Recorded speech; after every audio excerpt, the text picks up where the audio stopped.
The radio died mid-scream. 12 Rangers, 1 compound, 300 enemies closing in like wolves. Sergeant Cole Maddox pressed his back against shattered concrete, feeling the vibrations of incoming RPGs through the walls. This wasn't combat anymore. This was a slaughter countdown. Every exit covered, every angle fatal, the kind of trap you don't walk out of. But 3 miles away, through a high-powered scope cutting through desert heat shimmer, someone was watching. Someone they'd forgotten was even out there. Lena Vostad, lone sniper, silent, patient, invisible. 1 woman, 1 rifle, 12 lives hanging by a thread. She chambered around, exhaled slowly, and made a choice that would rewrite everything. Before we dive in, if you're here for the full story, stay until the end. Hit that like button, drop a comment with your city so I can see how far this story travels. Now, let's begin. The mission was supposed to be simple. Intelligence gathering, in and out, minimal contact, the kind of op they'd run 100 times before, in half a dozen forgotten corners of the world where wars had no names and victories had no parades. 12 Rangers. Alpha Team. Led by Sergeant Cole Maddox, a man built from equal parts tactical precision and stubborn refusal to lose people under his command. 38 years old, face like weathered leather, eyes that had seen too many funerals. They'd inserted at 0400 hours under a moonless sky, dropped 8 clicks from the target by helos that disappeared into the dark before their boots hit sand. The compound sat in a depression between rocky ridges, an old industrial site, half collapsed, forgotten by everyone except the arms dealers who'd been using it as a waypoint for weapon smuggling routes that fed 3 active conflict zones. Radio check, Maddox whispered into his comm. 11 voices confirmed, clean, professional. These weren't rookies. Corporal Banks, demolitions expert, could disarm a pressure plate blindfolded.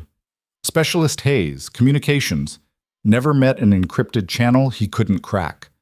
Private First Class Ortiz, medic, steady hands even when the world was on fire. And 9 others, each one a piece of a machine designed to operate in the spaces between governments and chaos. They moved like shadows across the desert floor, night vision painting the world in shades of green. The compound rose ahead, skeletal buildings, rusted catwalks, empty windows like dead eyes watching. Overwatch, we're approaching primary, Maddox transmitted. 3 miles northeast, on a ridge that offered a god's eye view of the valley, Lena Voss adjusted her position behind her rifle, a Barrett M82A1, 50 caliber. Effective range, 1,800 meters and change. In the right hands, it could reach further. She had the right hands. Copy that, Alpha. I have visual. Compound looks dead, no movement. Lena's voice was calm, flat. The kind of calm that came from being alone with your breathing for so long that everything else became background noise.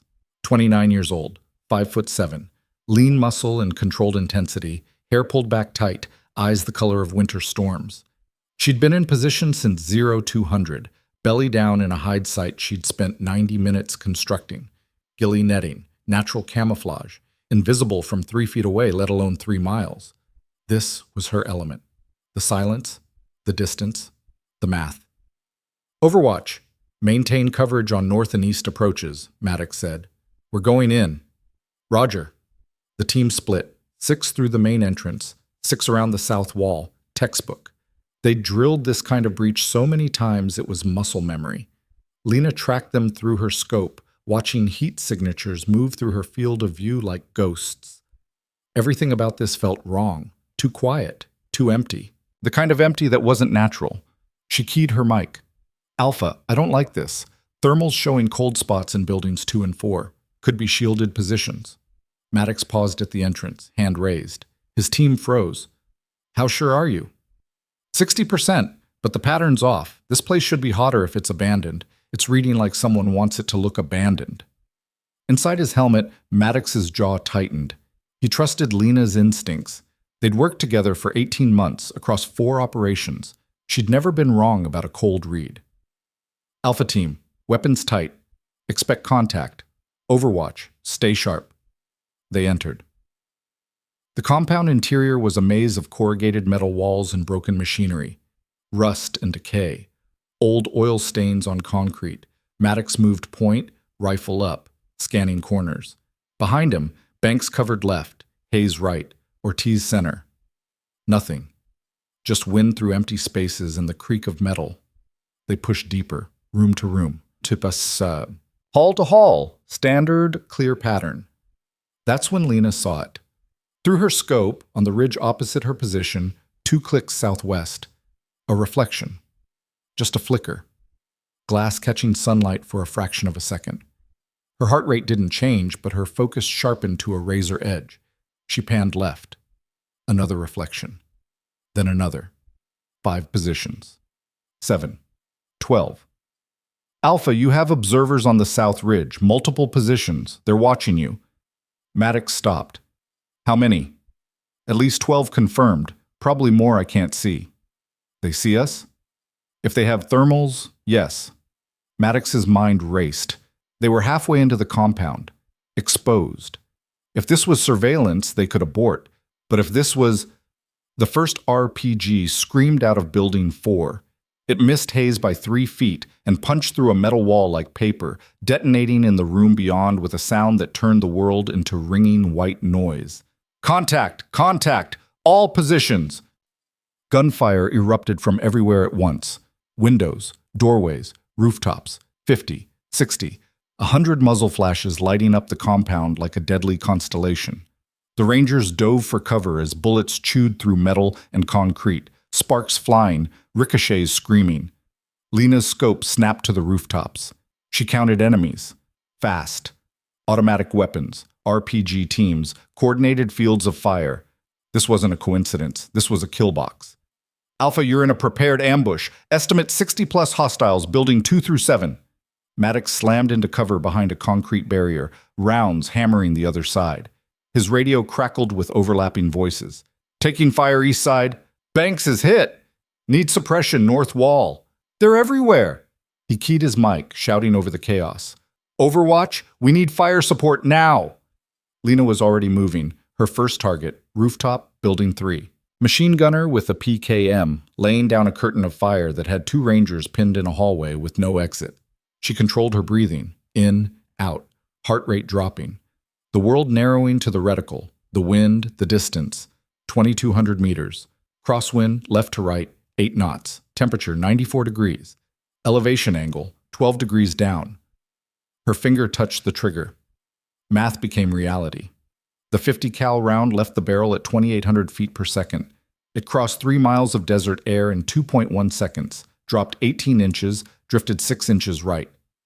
The machine gunner's chest exploded. He dropped backward off the roof, the PKM tumbling after him. The 2 Rangers in the hallway broke free, sprinting for better cover. Lena cycled the bolt, brass ejected, another round chambered. Second target, RPG team, building 6, preparing to fire into the room where Maddox was pinned. Breathe, calculate, squeeze. The round took the shooter in the shoulder, spinning him like a rag doll. The RPG fired wild, spiraling into the sky and detonating harmlessly over the desert. Third target, command position, building 4. Man with a radio, directing fire. He went down before he finished his sentence. Inside the compound, Maddox felt the shift. The overwhelming barrage fractured. Gaps appeared in the enemy fire. Someone was hitting them from outside, picking off key targets with surgical precision. Overwatch, was that you? Lena's voice came back, steady as stone. Confirmed. I have the high ground. Keep your heads down and let me work. Copy. Alpha team, listen up. We have sniper support. Hold positions and wait for openings. But holding wasn't going to be enough. They were surrounded. Ammunition wouldn't last forever, and the enemy was adapting. Lena saw it happening in real time. The fighters on the rooftop started moving, using smoke for cover, repositioning to angles she couldn't see. They'd figured out someone was hitting them from range, and they were adjusting. Smart. Organized. This wasn't a random militia. She took another shot. Another enemy down. But for every one she dropped, 2 more appeared. They were pouring into the compound from positions outside her line of sight. Tunnels, maybe, or vehicles she couldn't track from her angle. Maddox's radio crackled again. Overwatch, we're getting flanked from the west. I count 30 new hostiles moving in. Lena panned her scope. He was right. A whole new wave using the buildings as cover, closing in like a noose. She started firing faster. Target. Breathe. Shoot. Cycle. Target. Breathe. Shoot. Rooftop gunner. Drop. Doorway shooter. Drop. RPG loader. Drop. But it wasn't enough. The math was brutal. One rifle. One shooter. Against an enemy force that was now pushing 200 fighters, all converging on 12 isolated rangers. Alpha, you need to break contact and move. You can't hold that position. Where? Maddox shouted back, bullets snapping past his head. We're boxed in. Lena scanned the compound. Every exit was covered. Every approach was a killing field. They were trapped in the center of a storm designed to annihilate them. Her mind raced. She needed a plan, something to shift the balance, something, and then her radio died. Not static, not interference, just nothing.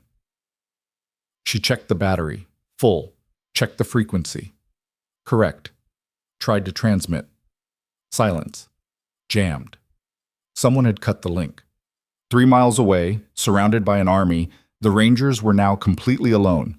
And Lena, the only person who could see the full battlefield, had no way to tell them what was coming next. She looked through her scope at the compound, at the tiny figures fighting for their lives in the dust and smoke, at the enemy forces regrouping for a final push. One woman, one rifle, no communication, against impossible odds. She made a decision. If she couldn't talk to them, she'd have to guide them with bullets. Bent. Maddox noticed it first. The radio went dead in the middle of Lena's transmission, her voice cutting off like someone had flipped a switch. Overwatch? Overwatch, come in. Nothing. Damn it! He turned to Hayes. Check the comms. Are we being jammed? Hayes, crouched behind a metal drum, pulled out his scanner. His face went pale. Sir, we're black on all frequencies. Someone's running a broad-spectrum jammer. We're deaf. Maddox felt the weight of it settle in his chest. No communication meant no coordination, no support, no extraction. They were cut off. Another RPG detonated against the wall above them, raining concrete dust and shrapnel. Banks! Bishawash Maddox shouted across the gap. Banks looked up from his position 30 feet away, blood running down his arm from a shrapnel wound. We're moving! On my mark! Banks nodded. He understood. They had to break out or die here. Maddox looked around at his team. 9 of them still mobile. Banks wounded. Ortiz treating a leg wound on Corporal Reeves. Hayes guarding their 6. The others spread across 3 different points of cover, pinned down by overlapping fields of fire. They needed a miracle. And then, like an answer from the sky, the machine gun on Building 7, the one that had been shredding their position for the last 2 minutes, suddenly went silent. The gunner collapsed, visible for just a second before disappearing from the rooftop. Maddox's eyes widened. Lena, still out there, still working. 10 seconds later, another enemy position went dark. Then another. She was hunting.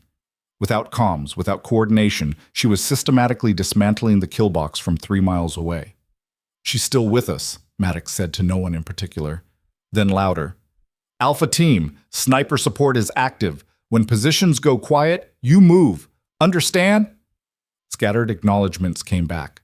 Lena, watching through her scope, saw them preparing to move. She couldn't hear them, couldn't coordinate, but she could read body language. She'd trained for this. Silent overwatch. Anticipation. Reading the battlefield like sheet music. She shifted her aim to the next priority target, a group of 4 fighters setting up a heavy machine gun in a second-floor window that would cut the Rangers to pieces if they tried to move. First shooter, center mass. Down. Second shooter, reaching for the gun.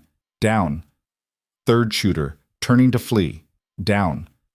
Fourth shooter, frozen panic. Down. The window went dark. Below, Maddox saw his opening. Move now! 3 Rangers broke from cover, sprinting across open ground toward a better position. Enemy fire chased them, bullets kicking up dust, but the volume was lighter now. Manageable. They made it. Lena allowed herself 1 second of satisfaction. Then she was back on the scope, hunting the next threat. But the enemy wasn't stupid. They'd figured out the pattern. Fighters started staying low, moving only when covered by smoke or walls. They began concentrating their forces on positions Lena couldn't see, the west side of the compound where buildings blocked her line of sight. She watched in frustration as 30, 40, 50 fighters assembled in her blind spot. They were preparing for a coordinated assault, a human wave that would overwhelm the Rangers through sheer numbers, and she couldn't stop it. She keyed her dead radio anyway, knowing they couldn't hear. Maddox, they're massing on your west side. You've got 60 plus coming in hard. You need to move east now. Silence. She slammed her fist into the ground. Useless. Then she saw it. A technical.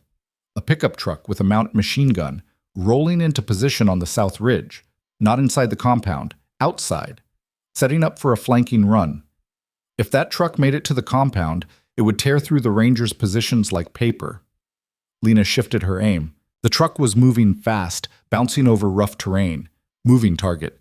1,500 meters, wind gusting, hard shot.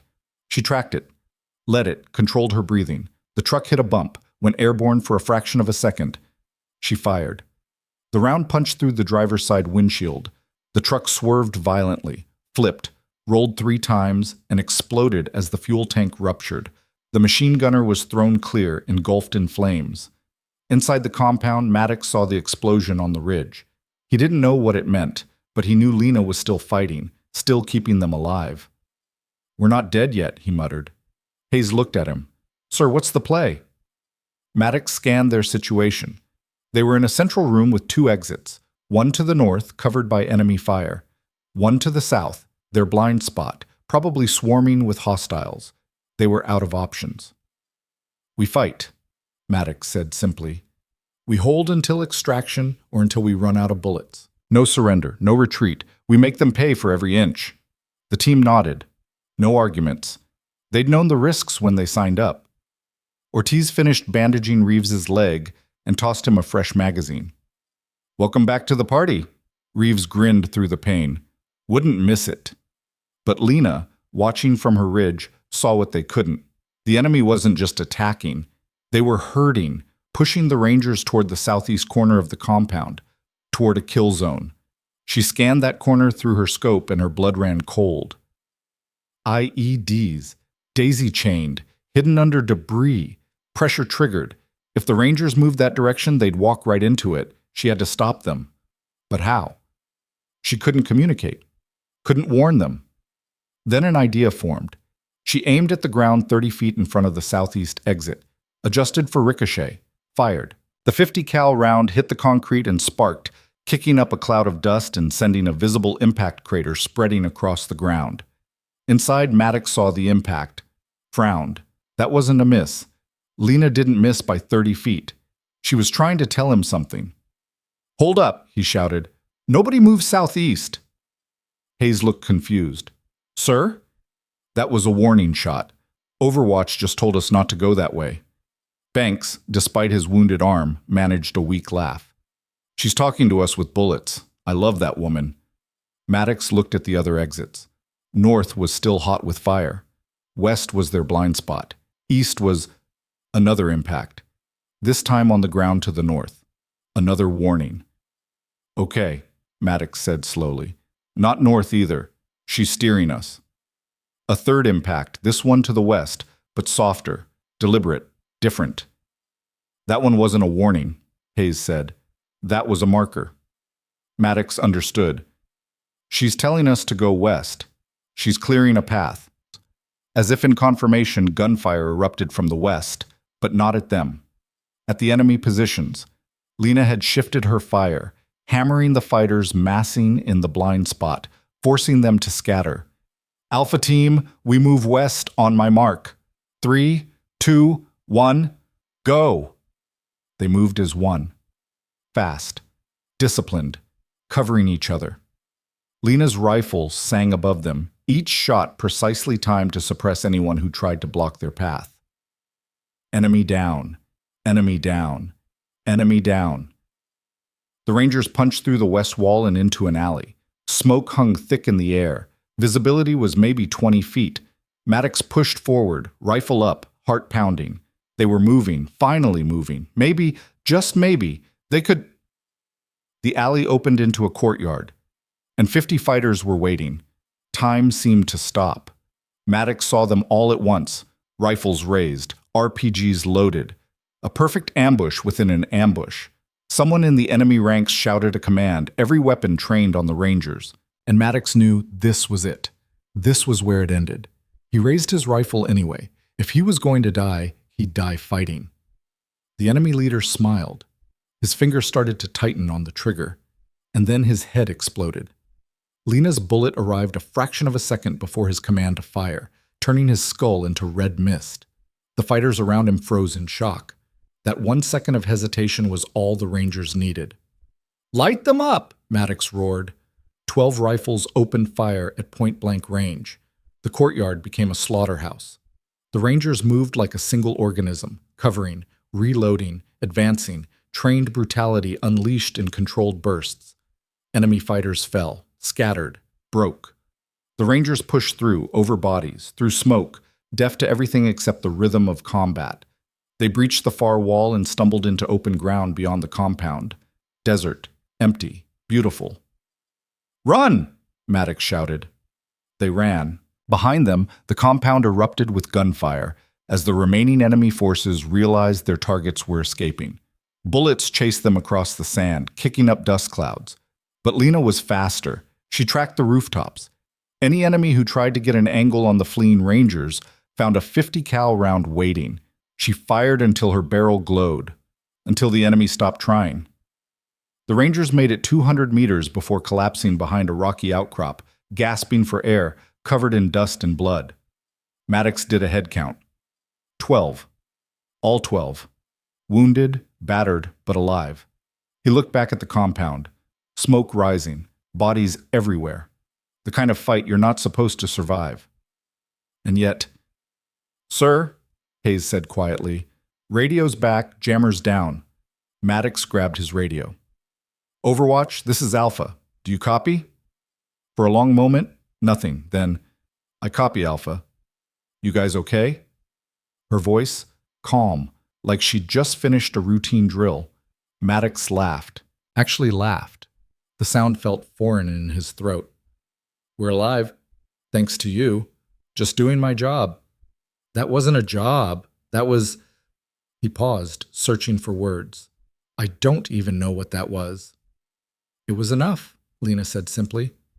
In the distance, the sound of helicopter rotors echoed across the desert. Extraction, finally. Maddox looked at his team, at Banks, arm wrapped tight but grinning, at Ortiz, already treating wounds, at Hayes, still scanning for threats even though the fight was over. They were alive because one woman, 3 miles away, had refused to let them die. The helicopters touched down in a storm of dust and noise. The Rangers loaded up, one by one. Maddox was the last to board. He looked northeast toward the ridge where Lena had been positioned. He couldn't see her. She was already gone, vanished back into the desert like a ghost. But he knew she was out there, and he knew he'd never forget what she'd done. As the helicopter lifted off, banking away from the compound, Maddox closed his eyes. 12 Rangers, 1 sniper, impossible odds, and somehow, against everything, they'd all made it out. But the question burned in his mind as they flew toward safety. How many enemies had she killed? How many shots had she taken? How long had she fought alone while they were blind and surrounded? He'd ask her when they got back to base. But deep down, he already knew the answer wouldn't matter. What mattered was that when the world tried to kill his team, someone had been watching. Someone had cared enough to fight an army alone. Someone had stood in the gap. And that was the difference between death and survival. The helicopter disappeared into the pale morning sky, leaving behind a battlefield that would be picked over by scavengers and forgotten by history.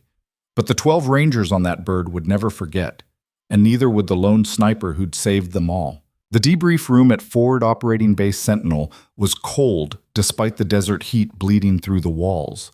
Fluorescent lights hummed overhead, casting harsh shadows across metal folding chairs and a scarred conference table that had seen 1,000 operational reviews.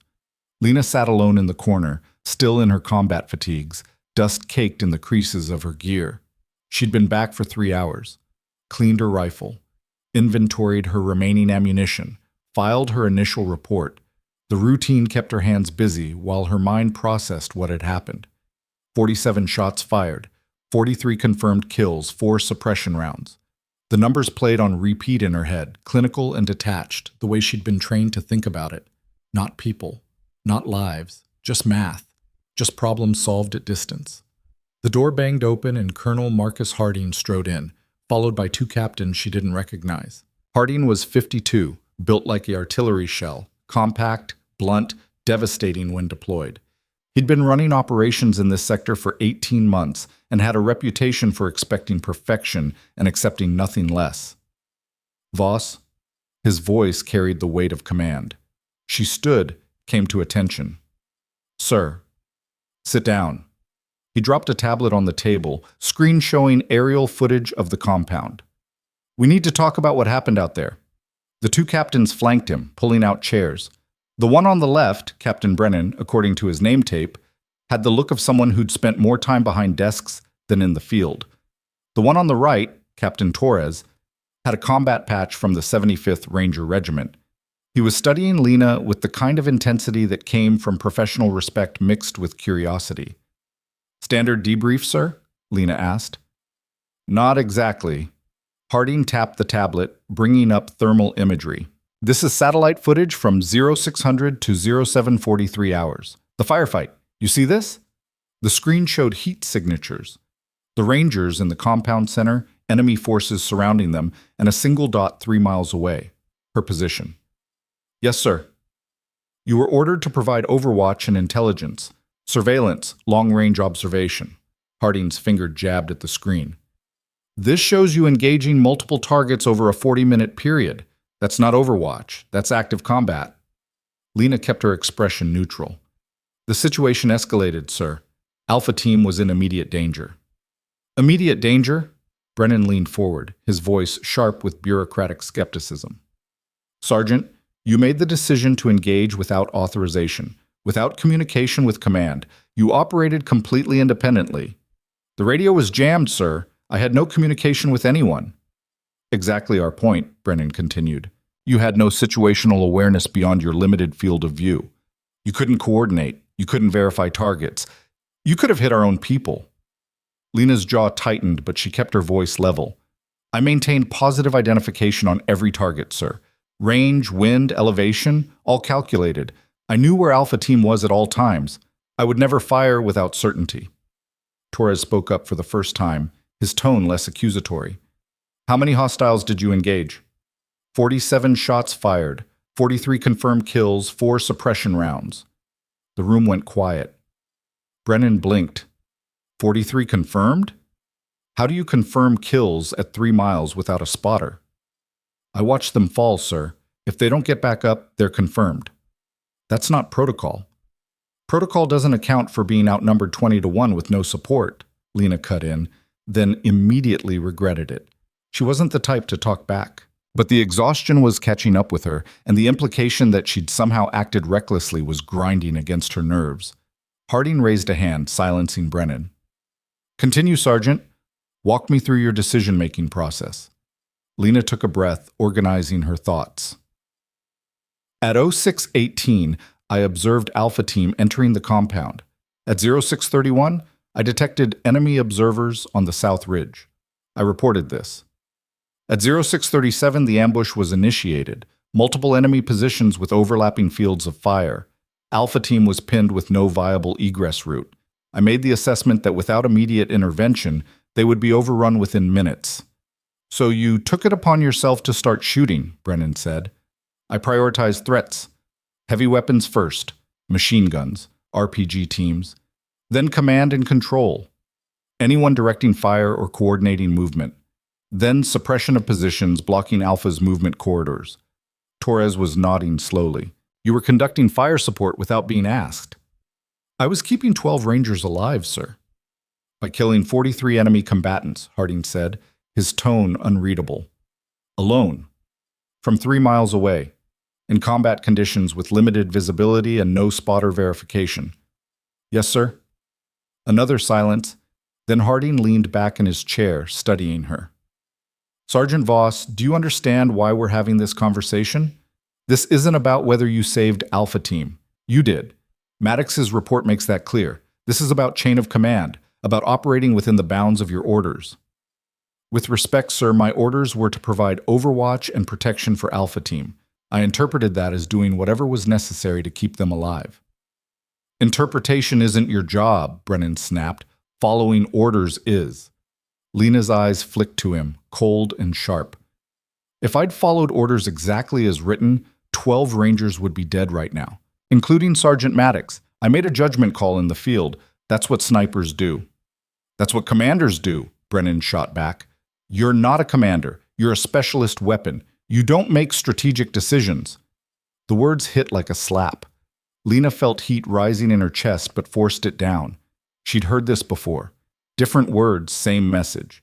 Stay in your lane. Don't think. Just shoot when we tell you to shoot. Torres cleared his throat. For what it's worth, Colonel, I've reviewed the engagement timeline. Voss's fire pattern shows tactical sophistication. She wasn't just taking targets of opportunity. She was actively shaping the battlefield, creating lanes of movement, suppressing enemy reinforcements. That's advanced fire support. She's a sniper, not a goddamn airstrike, Brennan muttered. She performed like both, Torres countered. Harding held up a hand again. Enough. Voss, you're dismissed for now. Get some rest. We'll reconvene tomorrow at 800 for a full operational review. And Sergeant? Sir? Don't leave base. That's an order. She stood, saluted, and walked out. The hallway outside was empty and blessedly quiet. Lena leaned against the wall, eyes closed, feeling the tension drain out of her shoulders. She'd expected a debrief, expected questions, but the tone had been wrong. This wasn't a review. This was an investigation. Someone thought she'd screwed up, or worse, someone thought she was a problem. Footsteps approached. She opened her eyes to find Torres walking toward her. Sergeant Voss. Sir? He glanced back at the closed door, then lowered his voice. Off the record, that was impressive work out there. I've been running operations for 12 years. I've never seen a single shooter achieve that kind of effect. Just doing my job, sir. No, you went way beyond your job. He paused. How long have you been a sniper? 4 years, sir. And before that? Lena hesitated. Infantry, Standard Rifle Company. Uh-huh. Torres didn't look convinced. You move through target priority like someone who's been doing this a lot longer than 4 years. Where'd you train? Fort Benning, sniper school, top of my class. I'm sure you were. He studied her for a moment longer. Look, between us, Brennan's an ass, but he's not wrong about the chain of command issue. You made command-level decisions out there. That's going to raise flags. People are going to ask questions. What kind of questions? The kind you probably don't want to answer. Torres glanced around again. My advice? Keep your head down. Don't give them reasons to dig into your background. And for the love of... Next time, maybe don't kill half an army by yourself. It makes the rest of us look bad. He walked away before she could respond. Lena stood there, processing. Background. He'd said background like there was something to find, like he already suspected something. She pushed off the wall and headed toward the barracks, mind racing. The barracks were quiet at 1400 hours. Most personnel were either on duty or at the mess. Lena had a small private room, one of the few perks of being a designated marksman.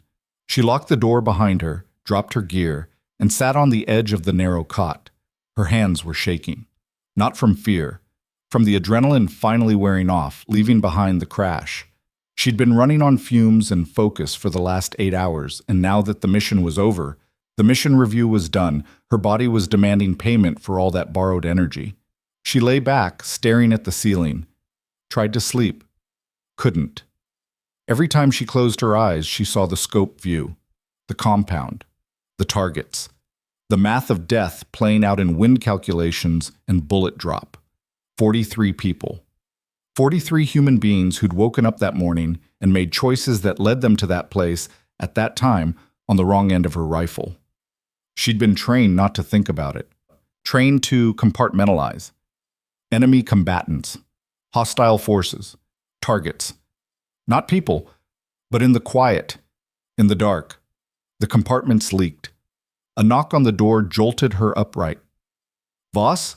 You in there? Maddox's voice. She opened the door.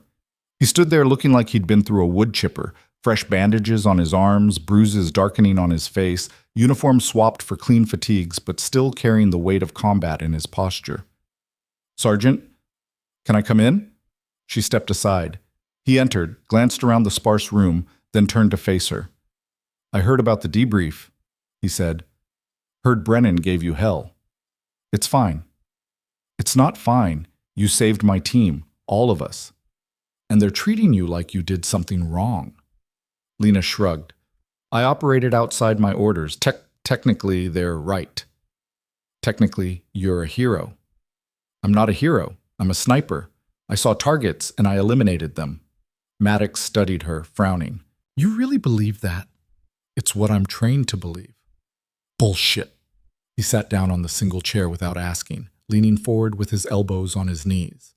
I've worked with a lot of snipers, good ones, great ones. None of them could have done what you did today. That wasn't just training. That was something else. Lena didn't respond. 43 kills, Maddox continued, in 40 minutes, while we were running blind. You were fighting an entire battle by yourself, and we didn't even know half of it was happening. I was providing support. You were waging war. He shook his head. When we got back and I saw the satellite footage, I couldn't believe it. The pattern of your shots, you weren't just reacting.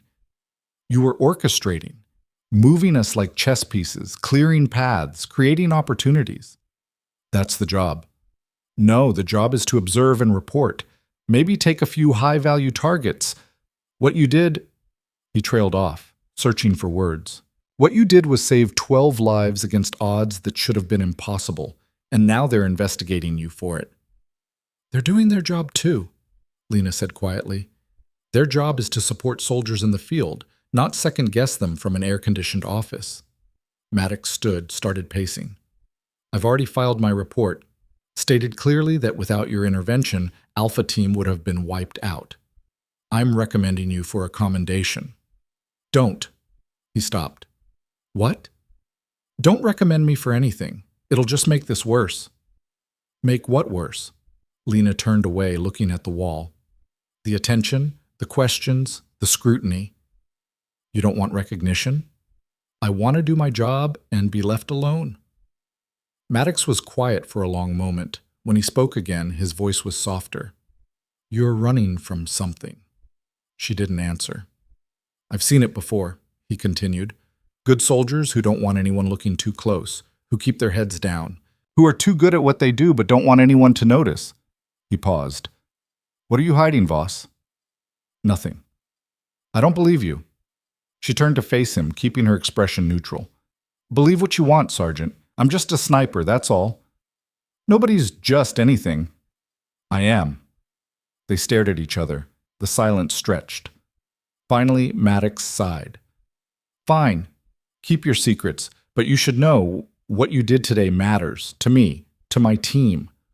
We're alive because of you. That's not nothing. I know. Do you?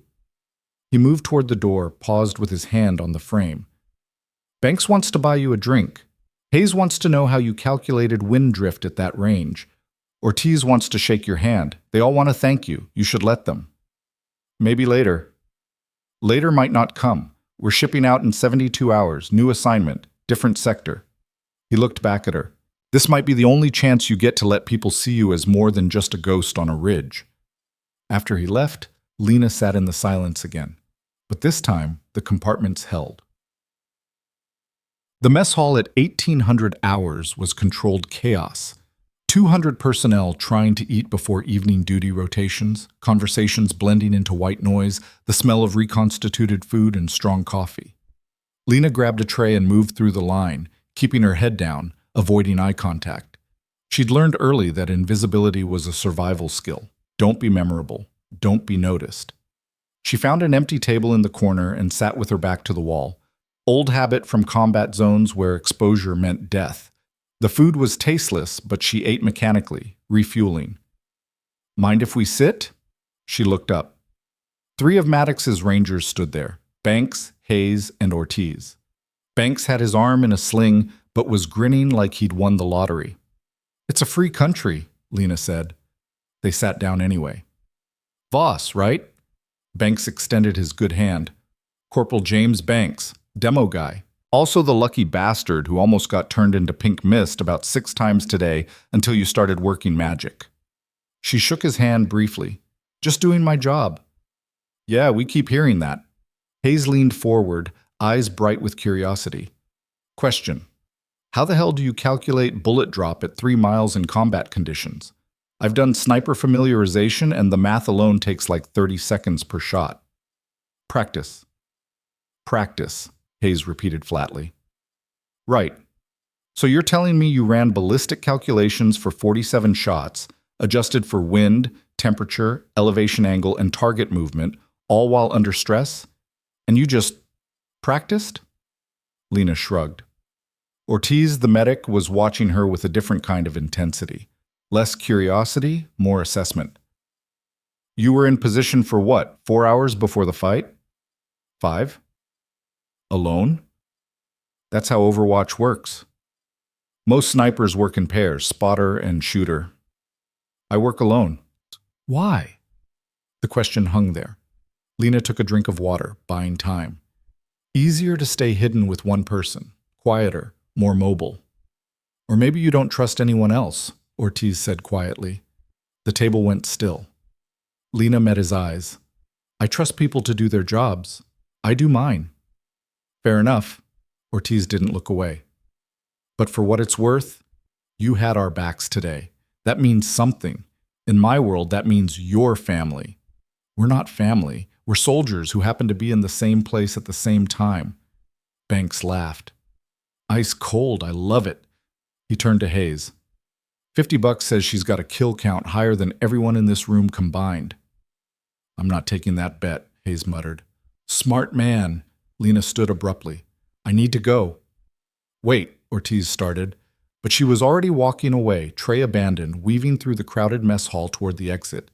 She made it outside before the walls started closing in. Leaned against the building, breathing hard, trying to calm the spike of anxiety that had come out of nowhere. Family. The word echoed in her head, unwelcome and sharp. She didn't have family, didn't want family. Family meant vulnerability, meant people who could be used against you, meant attachments that turned into liabilities. The door opened behind her. She didn't turn around. "You okay?" Ortiz's voice. "I'm fine." "You don't look fine." "I said I'm fine." He moved into her peripheral vision, hands in his pockets, posture non-threatening. "Look, I didn't mean to make you uncomfortable in there. We wanted to say thank you, that's all." "You already did." "No, we said words. There's a difference." He paused. "You saved 12 lives today. That's not something you just brush off with doing my job and walk away from." "Why not? That's exactly what it was." "Was it?" Ortiz turned to face her directly. "Because from where I was sitting, getting shot at from 6 directions, watching Banks take shrapnel, listening to Maddox try to coordinate a defense against impossible odds, it felt like a lot more than a job. It felt like someone gave a damn whether we lived or died." Lena finally looked at him. "I follow orders. Alpha Team needed support. I provided it. That's the extent of it." "You keep telling yourself that." He started to walk away, then stopped. "One more thing. I've been a combat medic for 8 years. I've seen a lot of soldiers, a lot of reactions to combat. And you know what I haven't seen?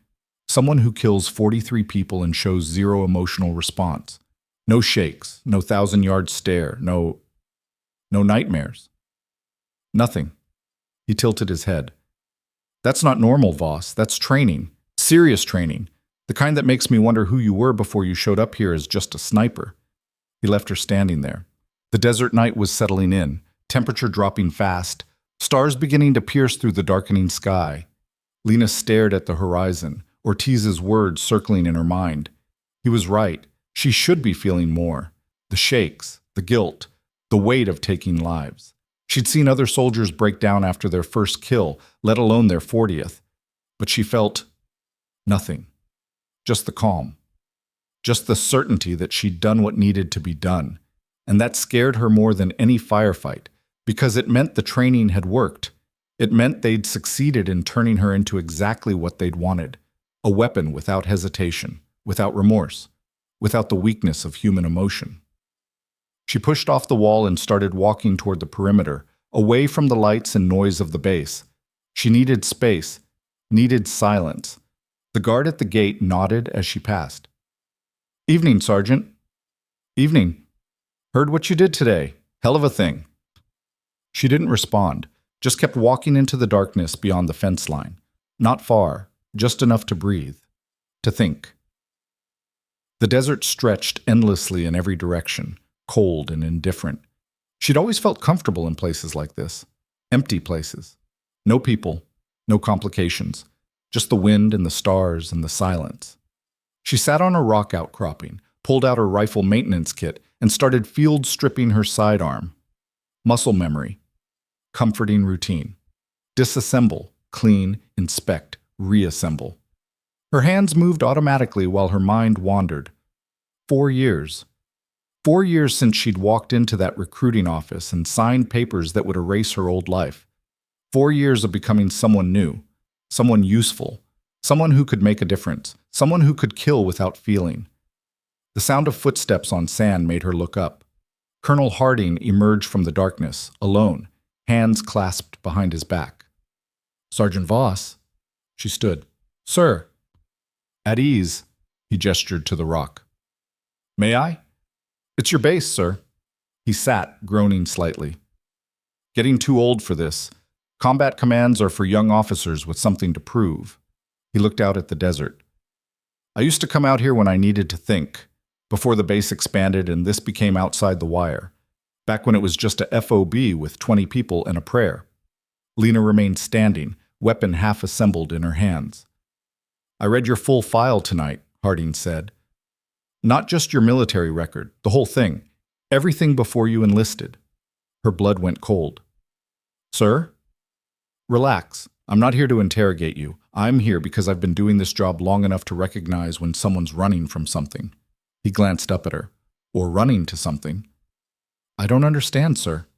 "Yes, you do." He pulled out a cigarette, lit it despite regulations, took a long drag. "Your background check came back clean. Too clean. No criminal record. No debt. No drama. Just a perfectly normal civilian who decided one day to join the military and happened to score off the charts on every marksmanship test." Another drag. "And now, 4 years later, you pull off a one-person rescue operation that military historians are going to be studying for decades." Lena said nothing. "Here's what I think," Harding continued. "I think you were someone else before you became Sergeant Lena Voss. Someone with training that didn't come from Fort Benning. Someone who knows how to disappear, how to reinvent, how to be exactly what's needed at exactly the right time." "With respect, sir, you're speculating." "I am, and I'm also choosing not to dig deeper." He stood, flicked the cigarette into the sand. "You want to know why?" "Why, sir?" "Because today you saved 12 good soldiers. Because your actions prevented what would have been a catastrophic loss for this unit. Because whatever you were before, right now you're one of mine. And I protect my people." He fixed her with a hard stare. "But I need to know one thing. Are you a danger to this unit? To anyone under my command?" "No, sir." "Will you follow orders?" "Yes, sir." "Even when those orders conflict with what you think is right?" Lena hesitated. Then, "I'll follow lawful orders, sir." Harding smiled grimly. "That's the right answer, the honest one." He started walking back toward the base, then paused. "Tomorrow's review is going to be rough. Brennan's pushing for disciplinary action. He thinks you're a cowboy, a liability. Torres thinks you're an asset we need to protect. I haven't decided yet." "What would convince you, sir?" "Convince me you can work as part of a team, that you can take orders without reinterpretation, that you're not going to go rogue every time the situation gets complicated." He looked back at her. "Can you do that?" "I can try, sir." "That'll have to be good enough." He walked a few more steps, then called back. "And Voss? Whatever you're hiding, keep it hidden. Some secrets are better left buried."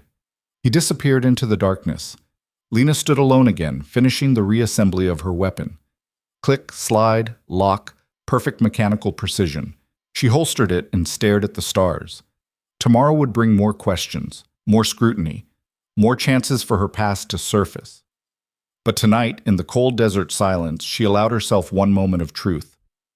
She wasn't Lena Voss. Lena Voss was a construct, a carefully built identity designed to give her a second chance. A way to use skills she'd acquired in another life, a darker life, for something that mattered. Before the military, before the name change, before the clean record and the perfect enlistment, she'd been someone else entirely. Someone who'd learned to kill in rooms without windows, in facilities that didn't exist, under the direction of people who traded in secrets and blood. Someone who'd walked away from that world and tried to bury it.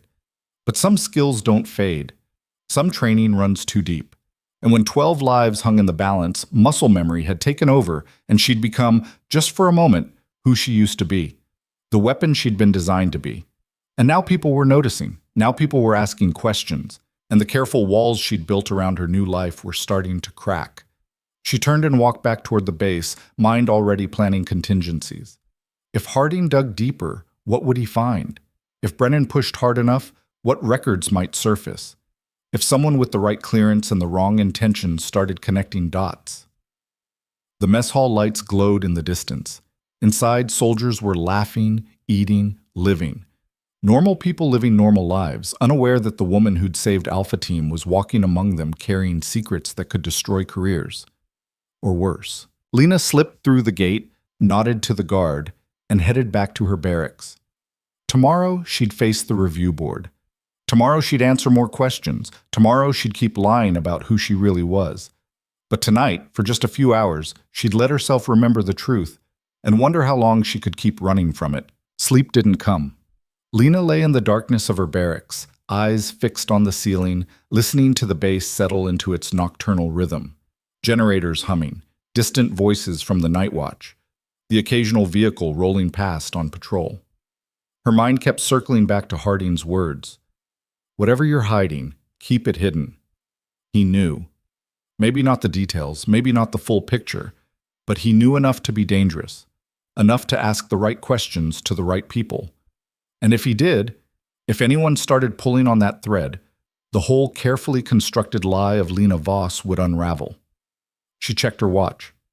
0347 hours. The review board convened at 0800. 4 hours to prepare. 4 hours to build her defenses. 4 hours to... The alarm shrieked through the base. Not a drill. The pitch was wrong. Higher. More urgent. The kind of sound that meant imminent threat. Lena was on her feet before conscious thought caught up, grabbing her rifle, her gear, muscle memory dressing her in full combat kit in under 60 seconds. She burst out of her room into a hallway flooded with confused soldiers doing the same. "What's happening?" someone shouted. "Incoming attack!" "Where?" The intercom crackled to life. Colonel Harding's voice, clipped and tense. "All personnel to defensive positions. We have confirmed hostile forces approaching from the northwest. Approximately 200 fighters with vehicle support. This is not a drill. I repeat, this is not a drill." 200. Lena's blood went cold. Forward Operating Base Sentinel housed maybe 300 personnel total, but only a third were combat troops. The rest were support, logistics, medical, intelligence. And most of the combat personnel were exhausted from rotations, under-equipped for a sustained defense. This was bad. She ran toward the armory, joining the stream of soldiers scrambling to prepare. The base was erupting into controlled chaos. Officers shouting orders, squads forming up, weapons being distributed. But underneath the discipline, she could see the fear. Most of these people had never faced a direct assault on a fortified position. This was supposed to be a secure rear area. Supposed to be. Maddox appeared beside her, face grim. "Voss, you hear the numbers? 200. Vehicle support. It's the same group, the ones from the compound. They regrouped and they tracked us back here." His jaw clenched. "This is retaliation." The words hit like a physical blow. Retaliation. Because she'd killed 43 of them. Because she'd humiliated them. Because she'd made them look weak. Now they were coming for revenge. This isn't your fault, Maddox said, reading her expression. Isn't it? No, these bastards were always going to hit us eventually. You just gave them a reason to do it sooner. He checked his rifle. Come on. Harding wants all marksmen on the north wall. They ran together through the compound, boots pounding on gravel. The base was a standard military layout: perimeter wall, guard towers, central command building, barracks and support structures radiating outward. Defensible, but not against overwhelming force. The north wall was already crowded with soldiers taking positions. Harding stood at the center, binoculars raised, scanning the darkness beyond the floodlights. Sergeant Voss, Sergeant Maddox, over here. He didn't lower the binoculars. Voss, I need you in Tower 3 with a clear line of sight. Maddox, coordinate Alpha Team for rapid response. If they breach anywhere, you plug it. Sir, what's our total defensive strength? Maddox asked. 87 combat-ready personnel. Another 40 who can hold a rifle if necessary. We're outnumbered 2-1, possibly worse if they have reinforcements we haven't spotted. What about air support? Artillery. Requested, ETA 90 minutes minimum. We're on our own until then. Harding finally lowered the binoculars, his face carved from stone. We hold this base, or we die trying. No retreat, no surrender. Clear? Crystal, sir. Lena was already moving toward Tower 3, a 30-foot elevated position on the northwest corner. She climbed fast, reached the top, and immediately started setting up her rifle. The tower gave her a 360-degree view of the approaches. Perfect sniper nest. Through her scope, she could see them coming. Vehicles first. Technicals, pickup trucks with mounted machine guns. Maybe 15 of them, kicking up dust clouds as they raced across the desert floor. Behind them, dismounted fighters spreading out in a coordinated assault formation. They were a mile out, closing fast. Lena's radio crackled. All positions, hold fire until they're in effective range. Conserve ammunition, make every shot count. She adjusted her scope, calculating. Wind, 12 knots west to east. Temperature dropping fast, maybe 60 degrees. Distance varying, but the lead vehicles were now at 1,500 meters and closing. Her heartbeat slowed. Her breathing steadied. The chaos of the base faded into background noise. This was familiar. This was where she belonged. The first technical hit the 1,000-meter mark. Open fire! Harding's voice boomed across the base. The north wall erupted. Automatic weapons fire from multiple positions, tracers cutting through the night like angry hornets. The lead technical took hits, swerved, kept coming. Machine gun fire answered from the vehicle, bullets hammering into the wall, sparking off metal, punching through sandbags. Lena ignored it all. She tracked the driver of the lead technical, controlled her breathing, squeezed. The 50 cal round punched through the windshield. The vehicle veered hard left, flipped, tumbled, and exploded in a ball of flame. One down. She cycled the bolt, acquired the second technical. Driver gone. The vehicle crashed into a ditch. 2 down. But more were coming, many more. The dismounted fighters were spreading out, using the terrain, advancing in bounds. Professional. Coordinated. These weren't random insurgents. This was a trained force. The battle devolved into chaos. Gunfire from every direction, RPGs streaking toward the base, detonating against walls, sending soldiers diving for cover. Mortars began falling inside the perimeter. They'd brought indirect fire support. Explosions ripped through buildings, screams echoed in the darkness. Lena kept shooting, methodical, precise. Vehicle commanders, heavy weapons operators, anyone directing movement. Each shot calculated to cause maximum disruption. But it wasn't enough. The enemy reached the wall. Ladders went up. Grappling hooks caught the top edge. Breaching charges detonated against the gates. North gate breach! North gate breach! Maddox's voice cut through the chaos. Alpha Team, on me! Seal that breach! Lena watched through her scope as Maddox led his rangers toward the shattered gate. They hit the breach point with overwhelming violence. Grenades, automatic fire, close quarters brutality. Bodies fell. The enemy advance stalled, but only for a moment. More fighters poured through. Too many. The Rangers were being pushed back, forced to give ground, fighting for every inch. Lena shifted her aim to support them. Picked off enemies at the breach point, but the angle was wrong. She couldn't cover them effectively from the tower. She made a decision. grabbed her rifle and ran for the ladder, sliding down more than climbing, hitting the ground hard. Sprinted across the compound toward the breach, weaving through smoke and debris. An enemy fighter appeared from behind a building. She shot him from the hip without breaking stride. Kept running. Reached the breach point just as Maddox's line was about to collapse. She dropped to prone behind a concrete barrier, acquired targets, started firing. Not long-range precision anymore. Combat shooting. Fast. Aggressive. Enemy down. Enemy down. Enemy down. The pressure on Maddox's position eased. He glanced back, saw her, nodded. "Voss, we need to close this breach." "I'm working on it." But they weren't. The breach was widening, more enemy fighters flooding through, and the defenders were running out of ammunition, running out of people, running out of time. Then the south wall exploded, a massive detonation that shook the entire base, sending a mushroom cloud of fire and debris into the sky. Secondary breach. They'd hit 2 points simultaneously. Harding's voice on the radio, urgent. "South wall is gone. Repeat, south wall is gone. All reserve units to the south perimeter." But there were no reserve units. Everyone was already committed, already fighting, already dying. The base was being overrun. Lena saw it happening in real time. The math was brutal and simple. Too many enemies. Too few defenders. Too many breach points. Not enough ammunition. They were going to lose. In 10 minutes, maybe 15, the enemy would control the base. Everyone inside would be killed or captured. Everything would be lost. Unless. The thought crystallized in her mind with absolute clarity. She knew what she could do, what she'd been trained to do. But it would mean revealing everything, every skill, every technique, every secret she'd buried when she became Lena Voss. It would mean becoming who she used to be. The weapon. She looked at Maddox, fighting 3 feet away, blood running down his face from a shrapnel cut. At Banks, firing his rifle one-handed despite his wounded arm. At Hayes and Ortiz and all the others, giving everything they had. They were going to die, unless she stopped running from what she was. Lena stood up, walked calmly to the center of the breach point, fully exposed, while bullets snapped past her head.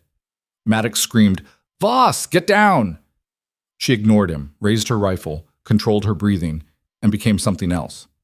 The first 5 enemies died before anyone realized what was happening. Perfect headshots. Mechanical precision. No wasted movement. No hesitation. 5 more. 10. 15. She moved through the breach like water, flowing from position to position, each shot perfectly timed, perfectly placed. Not rushing, not panicking, just executing with cold, calculated efficiency. The enemy fighters at the breach point began to falter, confusion spreading. Who was this? How was one person doing this? Lena reloaded without looking, muscle memory so ingrained it was automatic, kept firing, bodies dropped. The human wave crashed against a single person and broke. The breach cleared. She turned and sprinted toward the south wall, where the fighting was even more intense.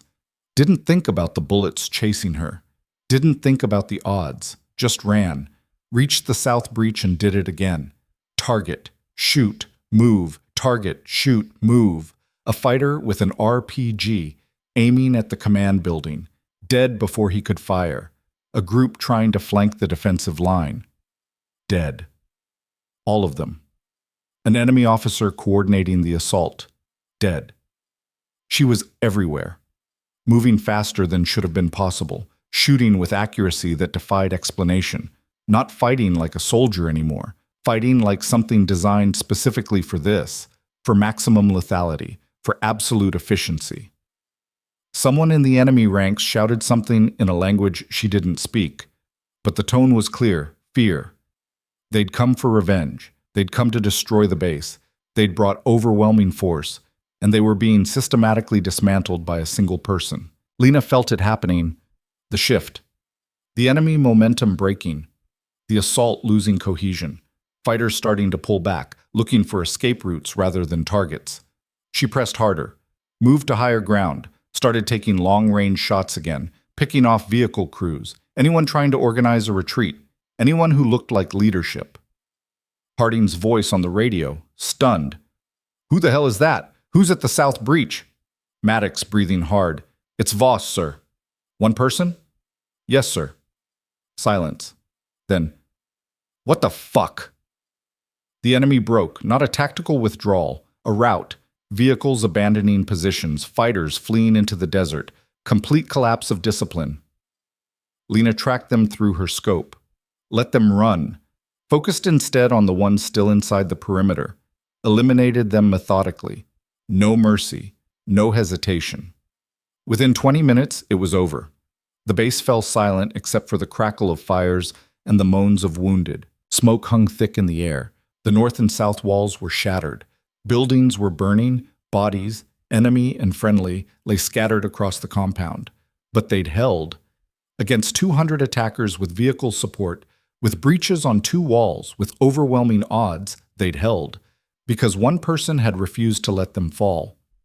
Lena stood in the center of the south breach, rifle still raised, scanning for threats. Her hands were steady.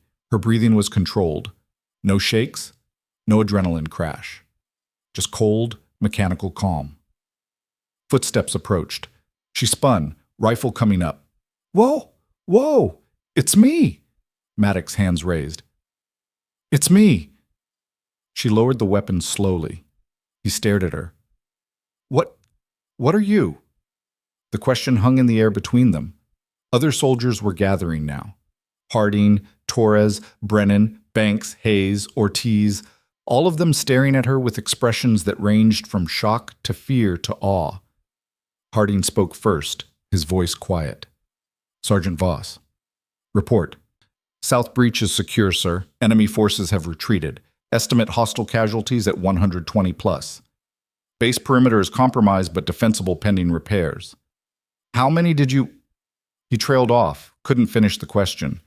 Lena understood what he was asking. I didn't count, sir. Bullshit, Brennan said, his voice shaking with something that might have been anger or terror. I watched you. I watched you kill at least 60 people in under 30 minutes. 60 by yourself. He took a step forward. That's not possible. That's not human. The word landed like a grenade. Human.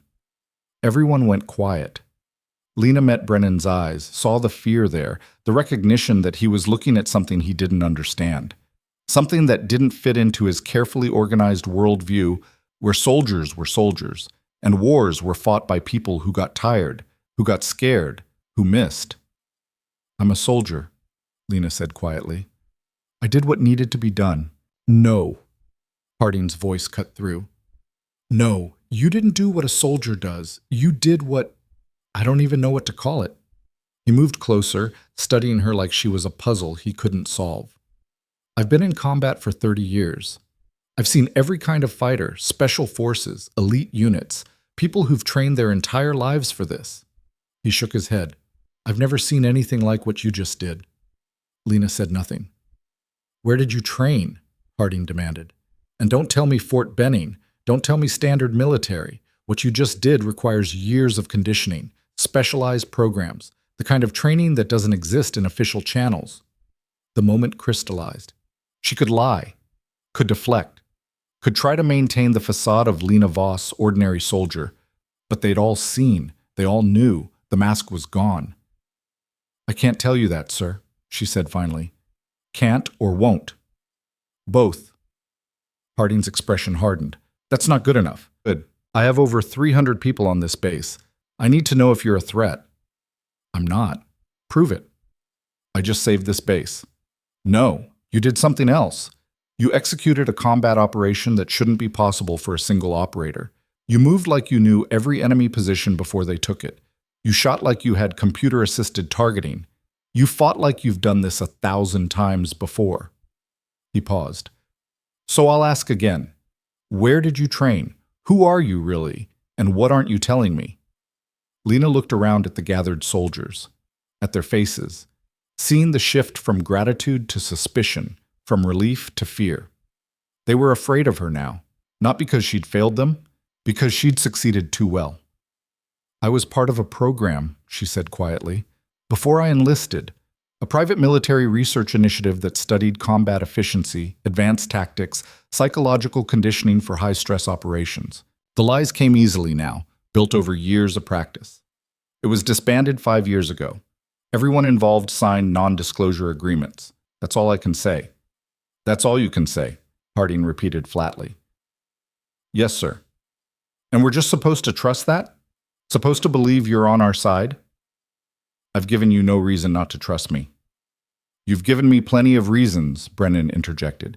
You operate outside orders. You make independent decisions. You have skills and training you've deliberately hidden from your command. How do we know you're not— Not what? Lena's voice went cold. A spy? A plant? An enemy agent? She looked at each of them in turn. I just killed over 60 hostile fighters to protect this base. If I wanted you dead, you'd be dead. All of you. The words fell like stones. No one spoke. Finally, Maddox stepped forward. Sir, permission to speak? Harding nodded. I've worked with Voss for 18 months. I've seen her in combat. I've trusted her with my life and the lives of my team. And today, twice now, she's proven that trust was earned. He glanced at Lena. I don't care where she trained. I don't care what program she was part of. What I care about is results, and her results speak for themselves. Her results are terrifying, Brennan said. She's a weapon we don't control. She's a soldier under my command, Harding corrected. And until she gives me reason to think otherwise, she's one of us. He fixed Lena with a hard stare. But Sergeant, understand this. I will be investigating. I will be asking questions. And if I find out you've lied about anything that could endanger this unit, there will be consequences. Clear? Crystal, sir. Good. Now get to medical and get checked out. Then report to my office at 1000 hours. We're going to have a very long conversation. He walked away. The crowd dispersed slowly, soldiers heading back to their posts to help with the wounded, to process what had just happened. Lena stood alone in the breach point, surrounded by bodies and debris and the smoke of burning vehicles. She'd saved them. Again. And in doing so, she'd exposed herself. The careful facade of normalcy was shattered. The questions would come. The investigations. The scrutiny. People would dig into her past, into her training, into the life she'd tried so hard to bury. And eventually, they'd find the truth. That before Lena Voss, before the clean record and the perfect enlistment, she'd been someone else. Someone with a different name. Someone who'd existed in the shadows of government black sites and classified programs where they turned people into weapons. Someone who'd volunteered for it. Who'd wanted to be more than human. Who'd paid the price in humanity itself. She'd walked away from that world, changed her identity, built a new life, tried to use those skills for something good. But you can't run forever. Eventually, the past catches up, and now it was catching up. Ortiz approached cautiously, medical kit in hand. Voss, you wounded? She looked down at herself, blood on her uniform. Some of it hers, grazes, cuts, nothing serious. Most of it not hers. I'm fine. Let me check anyway. He started examining her, professional and detached. You're lucky. Could have been a lot worse. I know. He worked in silence for a moment, cleaning a cut on her forearm. Then quietly, that thing you did, that performance, that wasn't luck. That was precision. It was necessary. It was terrifying. He met her eyes. I meant what I said before, about family, about having your back. But Voss, what I saw tonight, that wasn't family. That was something else, something I don't have words for. Lena pulled her arm away, the cut half cleaned. I saved your life. I know, and I'm grateful, but I'm also— He trailed off, searching for words. I'm also wondering what else you're capable of, what else you've been hiding, and whether the person I thought I knew even exists. He walked away before she could respond. Lena stood alone again, watching the sun start to rise over the damaged base, orange light spilling across the desert, illuminating the destruction, the bodies, the cost of survival. She'd won the battle, but she'd lost something else, the ability to hide, the protection of anonymity, the safety of being underestimated. Now everyone knew what she could do, and that knowledge would change everything. In the growing dawn light, Lena made her way to the armory to resupply. The building was mostly intact, though bullet holes decorated the walls. Inside, the quartermaster, a grizzled staff sergeant named Kowalski, looked up from his inventory. Voss?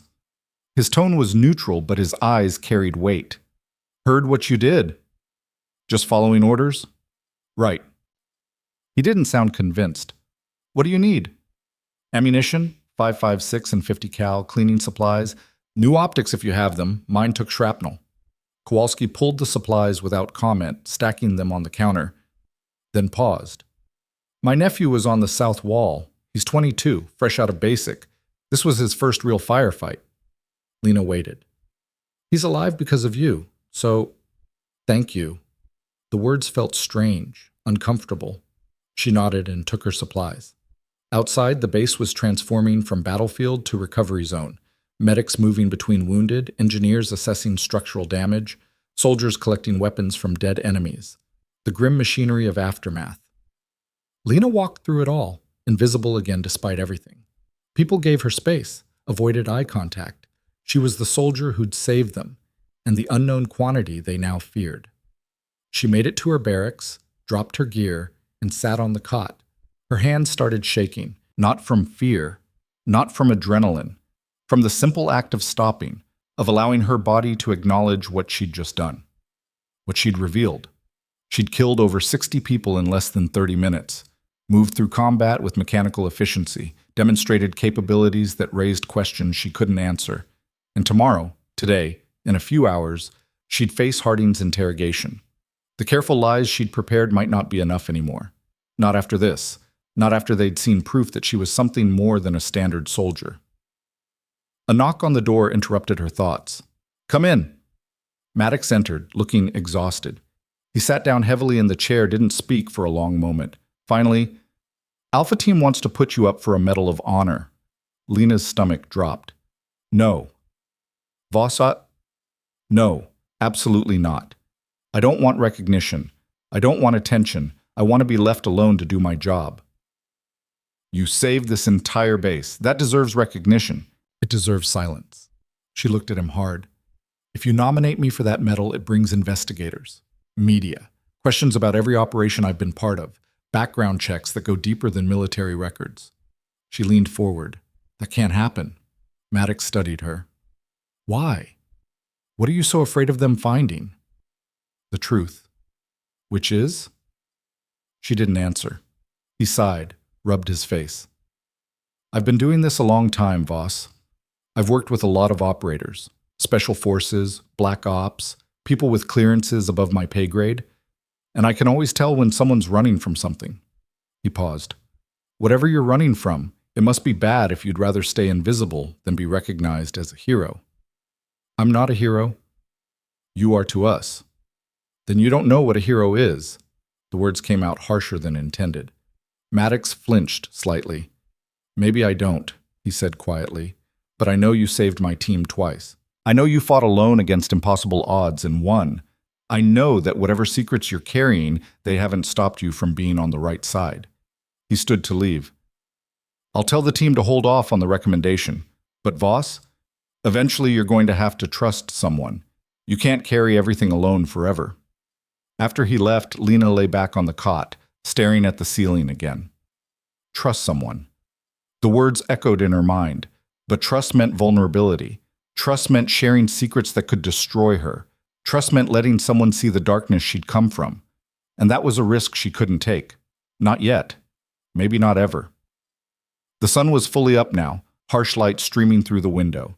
In 3 hours, she'd face Harding. In 3 hours, she'd have to defend her actions, explain her capabilities, justify her existence. In 3 hours, the next battle would begin. And this one, she couldn't win with bullets. At 09:55 hours, Lena stood outside Colonel Harding's office, hand raised to knock, hesitating. Behind that door waited questions she couldn't fully answer, suspicions she couldn't entirely deny, a reckoning she'd been running from for 4 years. She knocked. Enter.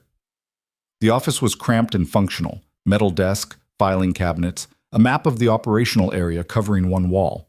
Harding sat behind the desk, looking like he hadn't slept. Captain Torres stood to his left, and to Lena's surprise, a woman she didn't recognize occupied the chair in the corner. Mid-40s, civilian clothes, eyes that cataloged everything. "Sergeant Voss, have a seat." Harding gestured to the empty chair facing his desk. Lena sat, keeping her posture neutral, her expression unreadable. "This is Dr. Sarah Chen," Harding continued. "She's a behavioral psychologist contracted by the Department of Defense to evaluate soldiers returning from high-stress operations. She'll be observing this conversation." Dr. Chen nodded, but didn't speak. Lena's internal alarm bells started ringing. A psychologist meant they were looking for signs of instability, looking for reasons to pull her from duty, looking for cracks in the armor. "Let's start simple," Harding said. "Walk me through last night's engagement from your perspective. Every detail." Lena took a breath and began. Factual, clinical. The alarm, the assault, the decision to engage, the tactical priorities, the outcome. She left out the parts they couldn't understand, the way time had seemed to slow, the perfect clarity of muscle memory taking over, the cold absence of fear or hesitation. When she finished, Harding leaned back. "You make it sound routine. It was necessary." "Necessary," he repeated. "You killed 63 enemy combatants. We've counted the bodies. 63 confirmed kills in 28 minutes. That's a kill every 26 seconds. While moving, while under fire, while coordinating between two separate breach points. I didn't count the time, sir." "No, you wouldn't have." He pulled out a tablet, swiped through images. "We also pulled security footage from tower cameras. You want to know what it shows?" Lena stayed silent. "It shows you moving through that breach point like you could see the future, anticipating enemy positions before they appeared, firing at targets before they were fully visible, operating with zero wasted motion." He set down the tablet. "It shows someone with training far beyond anything the U.S. military provides. I told you, private sector program, advanced tactics. Bullshit." Torres spoke for the first time. "I've worked with private military contractors. Blackwater, Triple Canopy, all of them. I've seen their best operators. You're not that. You're something else entirely." Dr. Chen finally spoke, her voice measured and professional. "Sergeant Voss, I'd like to ask you about your psychological state during the engagement. Did you experience fear?" "No." "Hesitation?" "No." "Doubt about your actions?" "No." "Any emotional response at all?" Lena met her eyes. "I felt focused, calm, like I was doing what I was designed to do." The phrasing was deliberate, a small truth hidden in careful words. Dr. Chen wrote something in her notebook. "Designed, interesting choice of words." Harding leaned forward. "Here's what I think, Voss. I think you were part of a government program. Something classified. Something that doesn't officially exist. I think they trained you to be exactly what we saw last night. A human weapon. And I think when that program ended, you tried to disappear into the regular military where nobody would ask questions." Lena's pulse quickened, but her expression didn't change. "That's speculation, sir." "Then correct me. Tell me what really happened." The silence stretched. Lena weighed her options. Full truth would mean immediate detention, investigation, possible prosecution for identity fraud. Continued lies would mean they'd keep digging until they found something. Partial truth might buy her time. She chose the middle path. "I was recruited out of college," she said quietly, "by people who said they worked for a Department of Defense research division. They were studying enhanced combat performance, how to push human capabilities beyond normal limits through specialized training, psychological conditioning, and intensive scenario work." "When?" 7 years ago." "What was the program called?" "I was never told an official name. We called it the Initiative." Dr. Chen's pen moved across the page. "How many people were in this program?" "I don't know. I only saw my cohort, 12 of us." "Where was it located?" "Multiple sites. We moved every few months. Somewhere in Colorado, then Nevada. Then somewhere I couldn't identify." Harding's expression was unreadable. "What kind of training?" Lena looked at her hands. "Everything. Marksmanship until we could shoot in our sleep. Hand-to-hand combat until reaction became instinct. Tactical analysis until we could read a battlefield like sheet music. Psychological conditioning to remove fear responses, hesitation, emotional interference. She paused.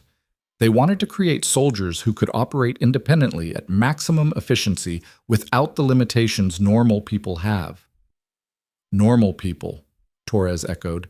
You don't consider yourself normal? No. The blunt honesty seemed to surprise them. What happened to the program? Harding asked. It was shut down after 3 years.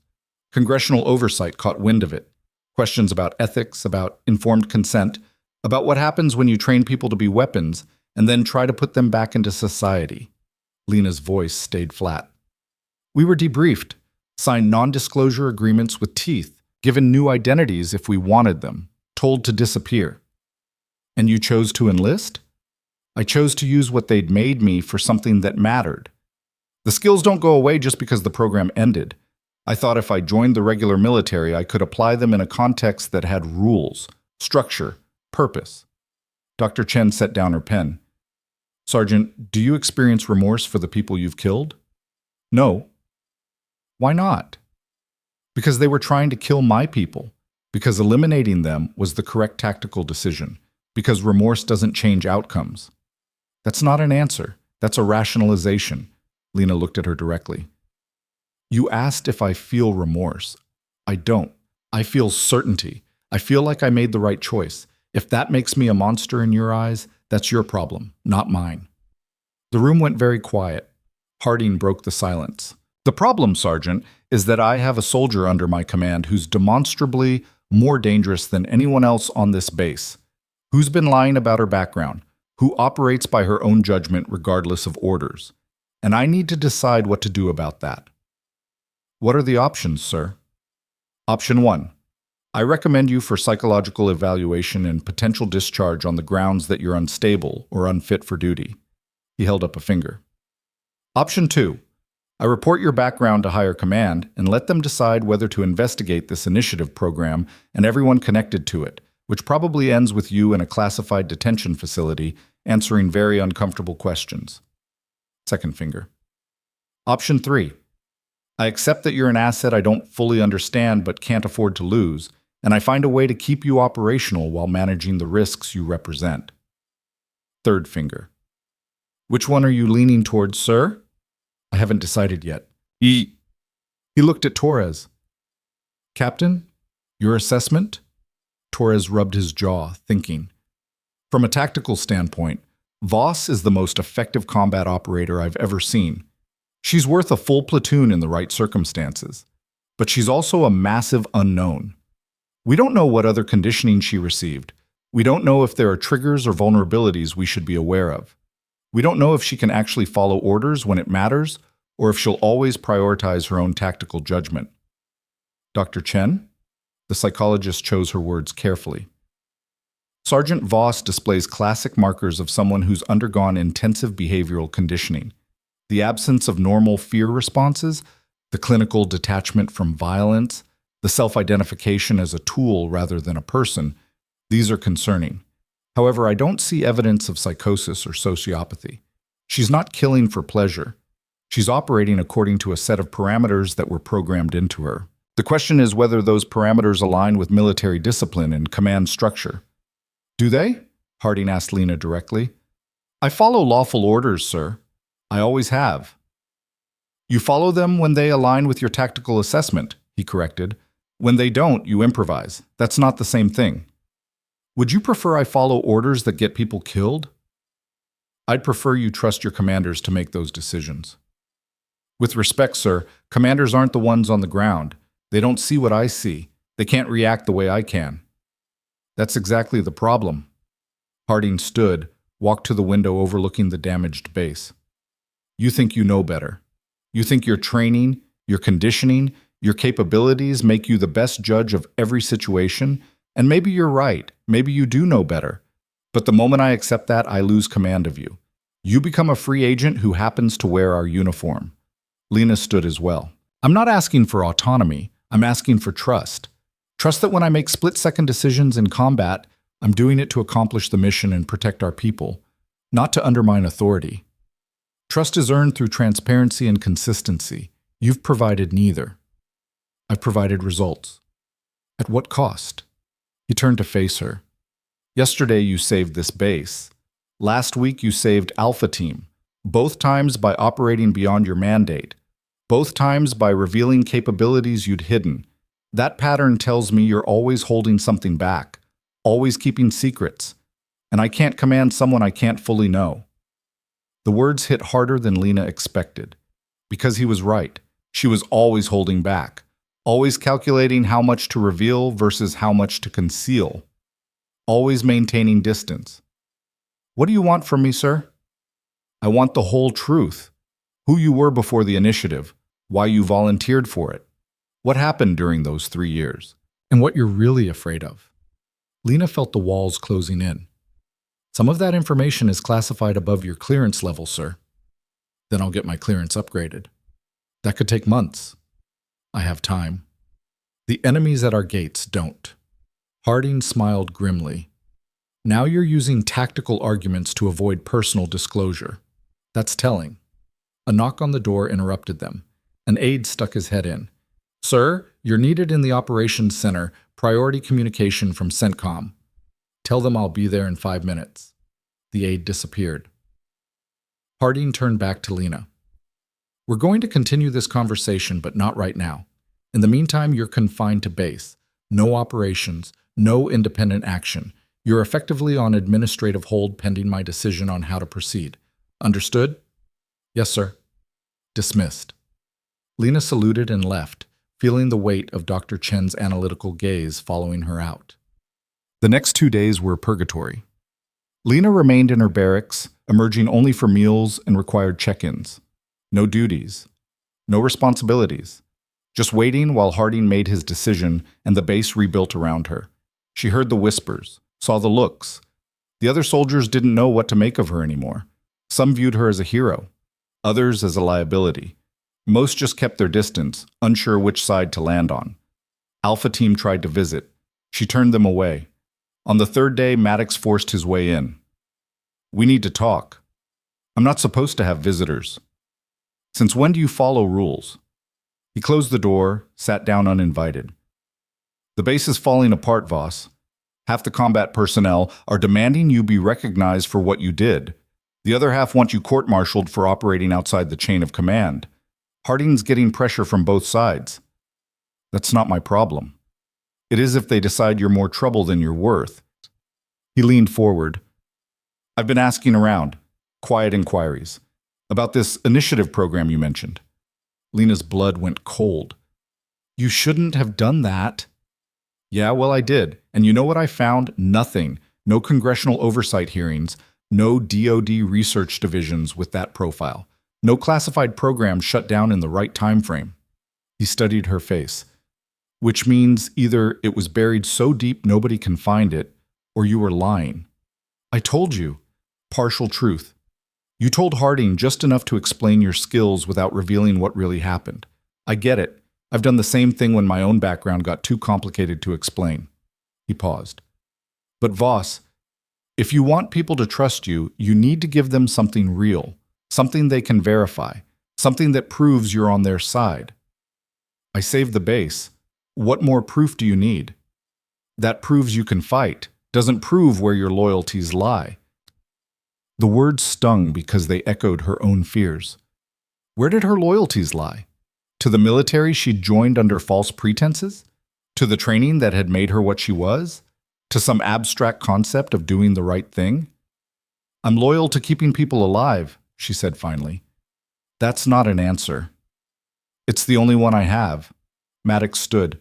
Then you better hope it's enough. Because Harding's making his decision today, and from what I hear, it's not looking good. After he left, Lena lay back on the cot and closed her eyes. She'd known this day would come eventually. Known that the careful construction of Lena Voss would crumble under scrutiny. Known that revealing her capabilities would trigger questions she couldn't answer. She just hadn't expected it to happen so soon. The door opened again without warning. Captain Torres stepped in, expression serious. On your feet, Sergeant. Colonel wants to see you. Now. The operations center was crowded. Harding sat at the head of a conference table, flanked by Torres and Dr. Chen. But there were others too. 2 officers Lena didn't recognize, wearing uniforms that indicated higher command. And in the corner, a man in civilian clothes with the bearing of someone who'd spent a career in intelligence work. This was an official review, possibly a tribunal. Sergeant Voss, please sit. Harding's tone was formal, professional. The warmth of their earlier conversations was gone. Lena sat. One of the unknown officers spoke first. I'm Colonel Judith Marks from J2 Intelligence Division. This is Lieutenant Colonel David Park from JAG. We've been reviewing your file and the reports of your recent actions. She slid a tablet across the table. We've also been in contact with certain agencies regarding the initiative program you described. Lena's heart rate accelerated, but her expression remained neutral. The program exists, Marks continued, or existed. It was buried under multiple layers of classification, but we found references. Congressional inquiries, budget allocations, and termination orders. She paused. What we didn't find was your name on any participant roster. The room temperature seemed to drop. The 12 individuals who went through that program are accounted for, Marks continued. 3 deceased, 5 relocated to civilian life under new identities and ongoing monitoring. 4 incorporated into special operations units under restricted duty. She looked at Lena directly. You're not any of them. Lena felt the trap closing. I used a different name during the program. What name? She couldn't answer, because the truth was worse than they imagined. The civilian in the corner finally spoke. Let me save us all some time. Sergeant Voss, or whatever your real name is, I'm Marcus Webb, Defense Intelligence Agency. I've spent the last 72 hours running every biometric marker we have on you through every database available. Facial recognition, fingerprints, DNA profile. And you know what came back? Lena waited. Nothing that predates your enlistment 4 years ago. You're a ghost. You didn't exist before you became Lena Voss. He stood, walked around the table. So here's what I think. I think you're right that you were trained by a program designed to create enhanced operators. But I don't think it was the initiative. I think it was something else, something darker, something that doesn't leave paper trails or congressional hearings. He stopped directly in front of her. I think you were trained by an organization that operates in the shadows, that creates weapons out of people and deploys them without oversight. And I think you walked away from that organization and tried to disappear. His eyes narrowed. Question is, did they let you go, or are you still theirs? The accusation hung in the air like smoke. Lena looked around the table. At Harding, conflicted. At Torres, uncertain. At Dr. Chen, analytical.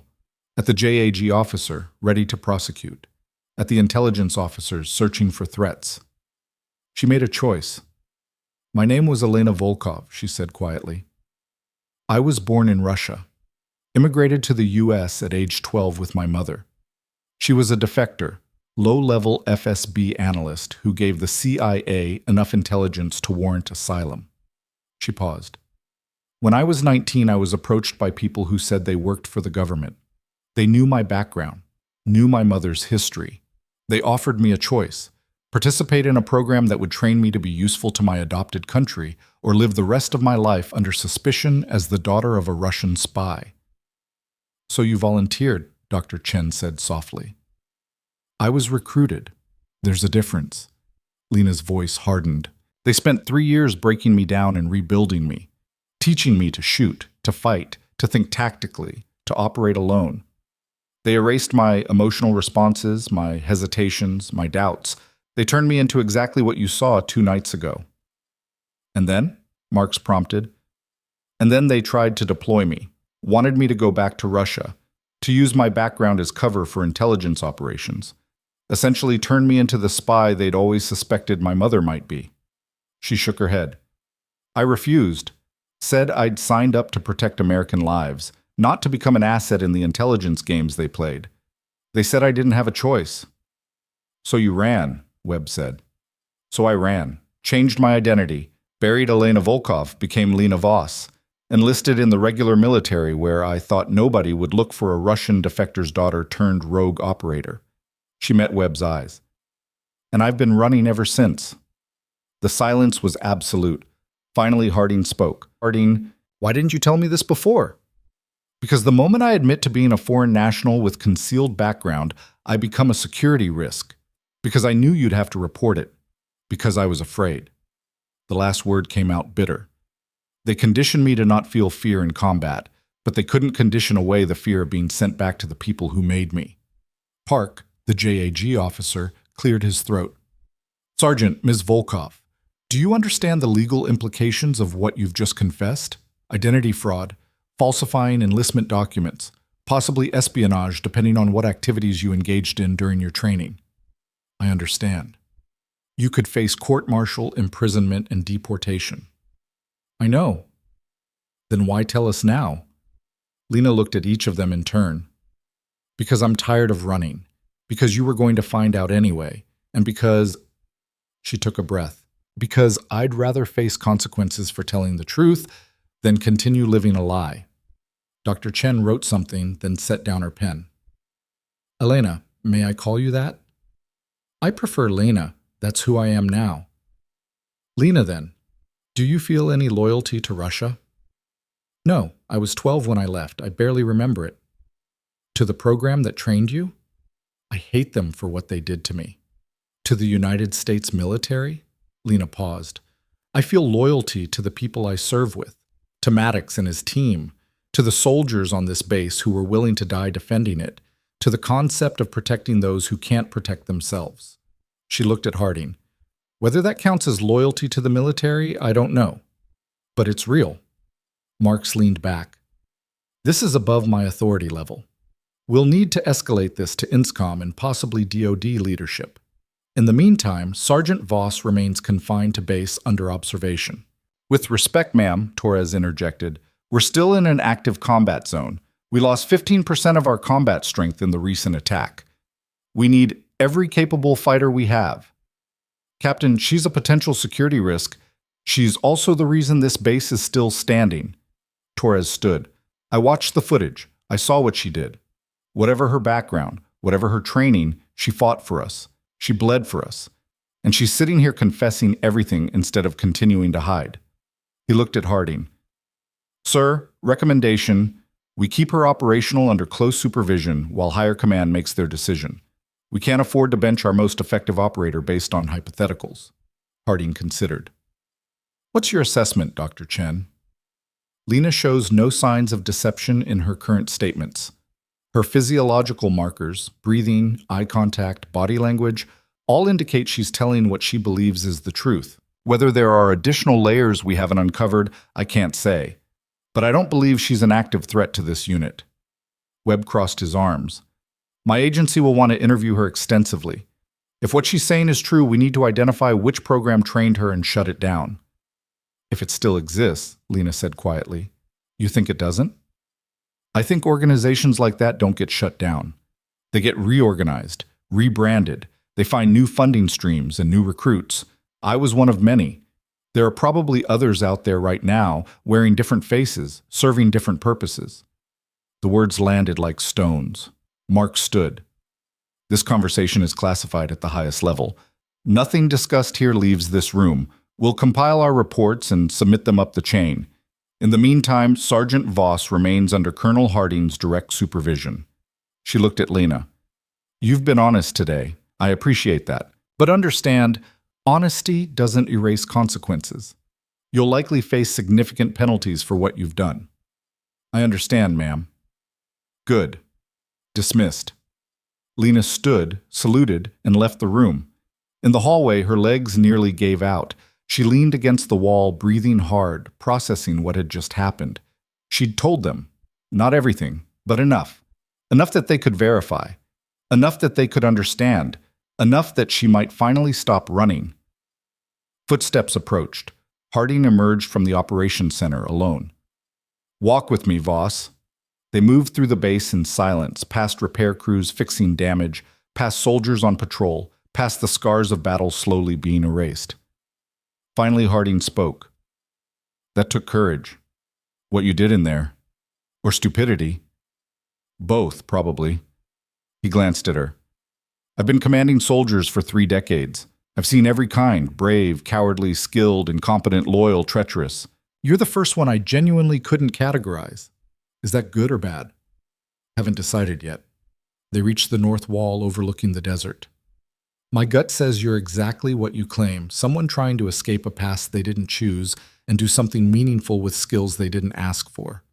My head says you're a massive security risk that I should immediately remove from my command. Which one wins? Harding was quiet for a long moment. My gut, for now. He turned to face her. But understand this, Lena, or Elena, or whoever you really are. I'm trusting you. Against my better judgment, against regulations, probably against my career interests, I'm choosing to believe you're on our side. Don't make me regret it. I won't, sir. You better not. Because if you do, I'll personally ensure you face every consequence available. He paused. But if you prove me right, if you continue to fight for this unit the way you have been, I'll go to bat for you. I'll argue for leniency. I'll make the case that whatever crimes you committed in creating a new identity were justified by the circumstances. Why? Because you saved my base. Because you saved good soldiers who have families waiting for them. Because despite everything, you've never given me reason to doubt your commitment to the mission. He extended his hand. And because sometimes you have to trust your gut about people. Lena shook his hand. Get some rest, Harding said.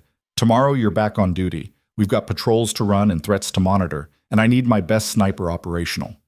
Thank you, sir. Don't thank me yet. This isn't over. Higher command will make the final call, but until they do, you're mine, and I protect my people. He walked away, leaving Lena alone on the wall. She looked out at the desert, at the vast empty space that had been her refuge and her prison. For 4 years she'd hidden there, in plain sight, trying to outrun a past that had finally caught up. But maybe running wasn't the answer anymore. Maybe it was time to stand and face whatever came next. The sun was setting, painting the sky in shades of orange and red, beautiful and harsh in equal measure, like everything else about this place. Lena took a deep breath and headed back to her barracks. Tomorrow she'd be a soldier again. Tomorrow she'd do her job. And tomorrow, for the first time in 4 years, she wouldn't have to pretend to be someone she wasn't. She'd just be Lena, complicated, dangerous, useful, but finally, honestly herself. And that was enough. 3 weeks passed in a strange kind of limbo. Lena returned to duty as Harding had promised, running patrols, providing overwatch, training new personnel in advanced marksmanship. The work was familiar, grounding, a reminder that she could still be useful even with her secrets exposed. But everything had changed. The other soldiers treated her differently now, some with respect bordering on reverence, the ones who'd been saved by her actions. Others with cautious distance, the ones who saw her as something other than human, and a few with outright suspicion, those who believed foreign-born soldiers could never truly be trusted. She felt the weight of their stares during meals, during briefings, during the quiet moments between operations. The invisible wall she'd built around herself had been replaced by a different kind of isolation, the kind that came from being known but not understood. On the 22nd day after her confession, Harding summoned her to his office. She entered to find him sitting with 2 new faces, a Navy captain and a civilian woman in a dark suit who radiated authority. Sergeant Voss, this is Captain James Reeves from Naval Intelligence and Director Patricia Hammond from an organization I can't name. Harding's expression was unreadable. They've come with a decision regarding your case. Lena's stomach tightened. This was it. The judgment she'd been waiting for. Director Hammond spoke first, her voice crisp and professional. Ms. Volkov, I'll use your birth name for clarity. We've spent the past 3 weeks investigating your claims. We've verified most of your story, your mother's defection, your recruitment into a program that operated under multiple cover names, your subsequent disappearance and identity change. And Lena's voice was steady despite the fear coiling in her chest. And we've concluded that you were, in fact, a victim of an illegal operation that violated numerous laws regarding informed consent, treatment of minors, and domestic intelligence activities. Hammond pulled out a folder. The program that trained you was shut down 8 years ago following an internal review. Most of the leadership faced prosecution. The participants were supposed to receive counseling and support for reintegration. I never received any of that. We know you fell through the cracks, or more likely, someone deliberately failed to account for you in the official records to avoid scrutiny. She paused. That was their mistake, not yours. Captain Reeves leaned forward. However, your decision to falsify enlistment documents and conceal your background still constitutes a serious offense.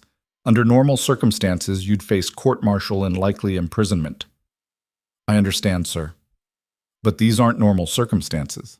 He glanced at Hammond.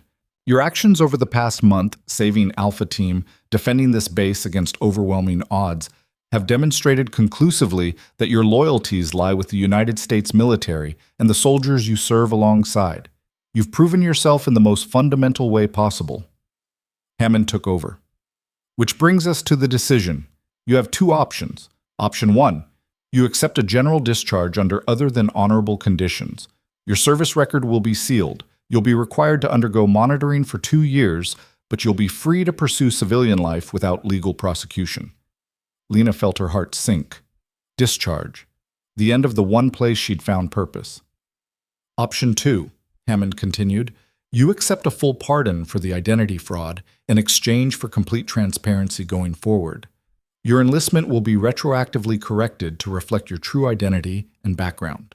You'll be reassigned to a specialized unit that can properly utilize your capabilities. And you'll work with our organization to help identify and shut down any remaining programs similar to the one that trained you. The words took a moment to process. A pardon, Lena repeated. You'd be the first foreign-born operator with your particular skill set to receive official sanction, Reeves said. It's unprecedented, but so are you. What's the catch? Hammond smiled slightly. The catch is that you stop hiding. You stop pretending to be average. You stop holding back. We need what you are, Ms. Volkov, not what you've been pretending to be. And if I choose option 1, then you walk away and we lose one of the most effective operators we've ever encountered. Harding spoke for the first time. And personally, I think that would be a waste. Lena looked at each of them in turn. At Reeves, representing an organization that wanted to use her. At Hammond, offering a legitimacy she'd never thought possible. At Harding, who'd chosen to trust her when he had every reason not to. I need time to think. You have 24 hours, Hammond said.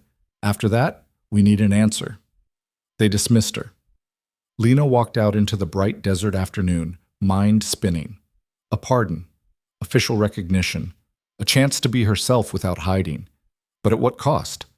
Being assigned to some specialized unit meant more scrutiny, more expectations, more chances for the people who'd created her to find her again. It meant acknowledging that she was a weapon, not a soldier, a tool to be deployed, not a person with agency. She found herself walking toward the perimeter, toward the familiar emptiness of the desert. But this time, she wasn't alone. Maddox was sitting on the same rock outcropping where she'd spoken with Harding weeks ago.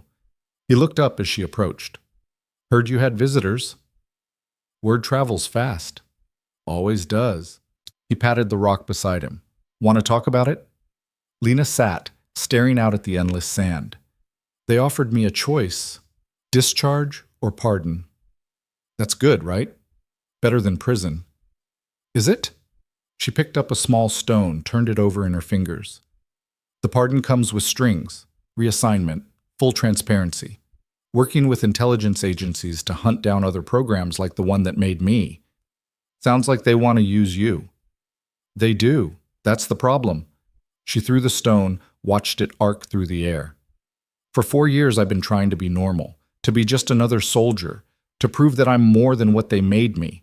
And now they're saying that was wrong, that I should embrace being a weapon. Maddox was quiet for a moment. You remember what I said that first day, after the compound? You said a lot of things. I said you didn't just cover us. You saved us. He looked at her.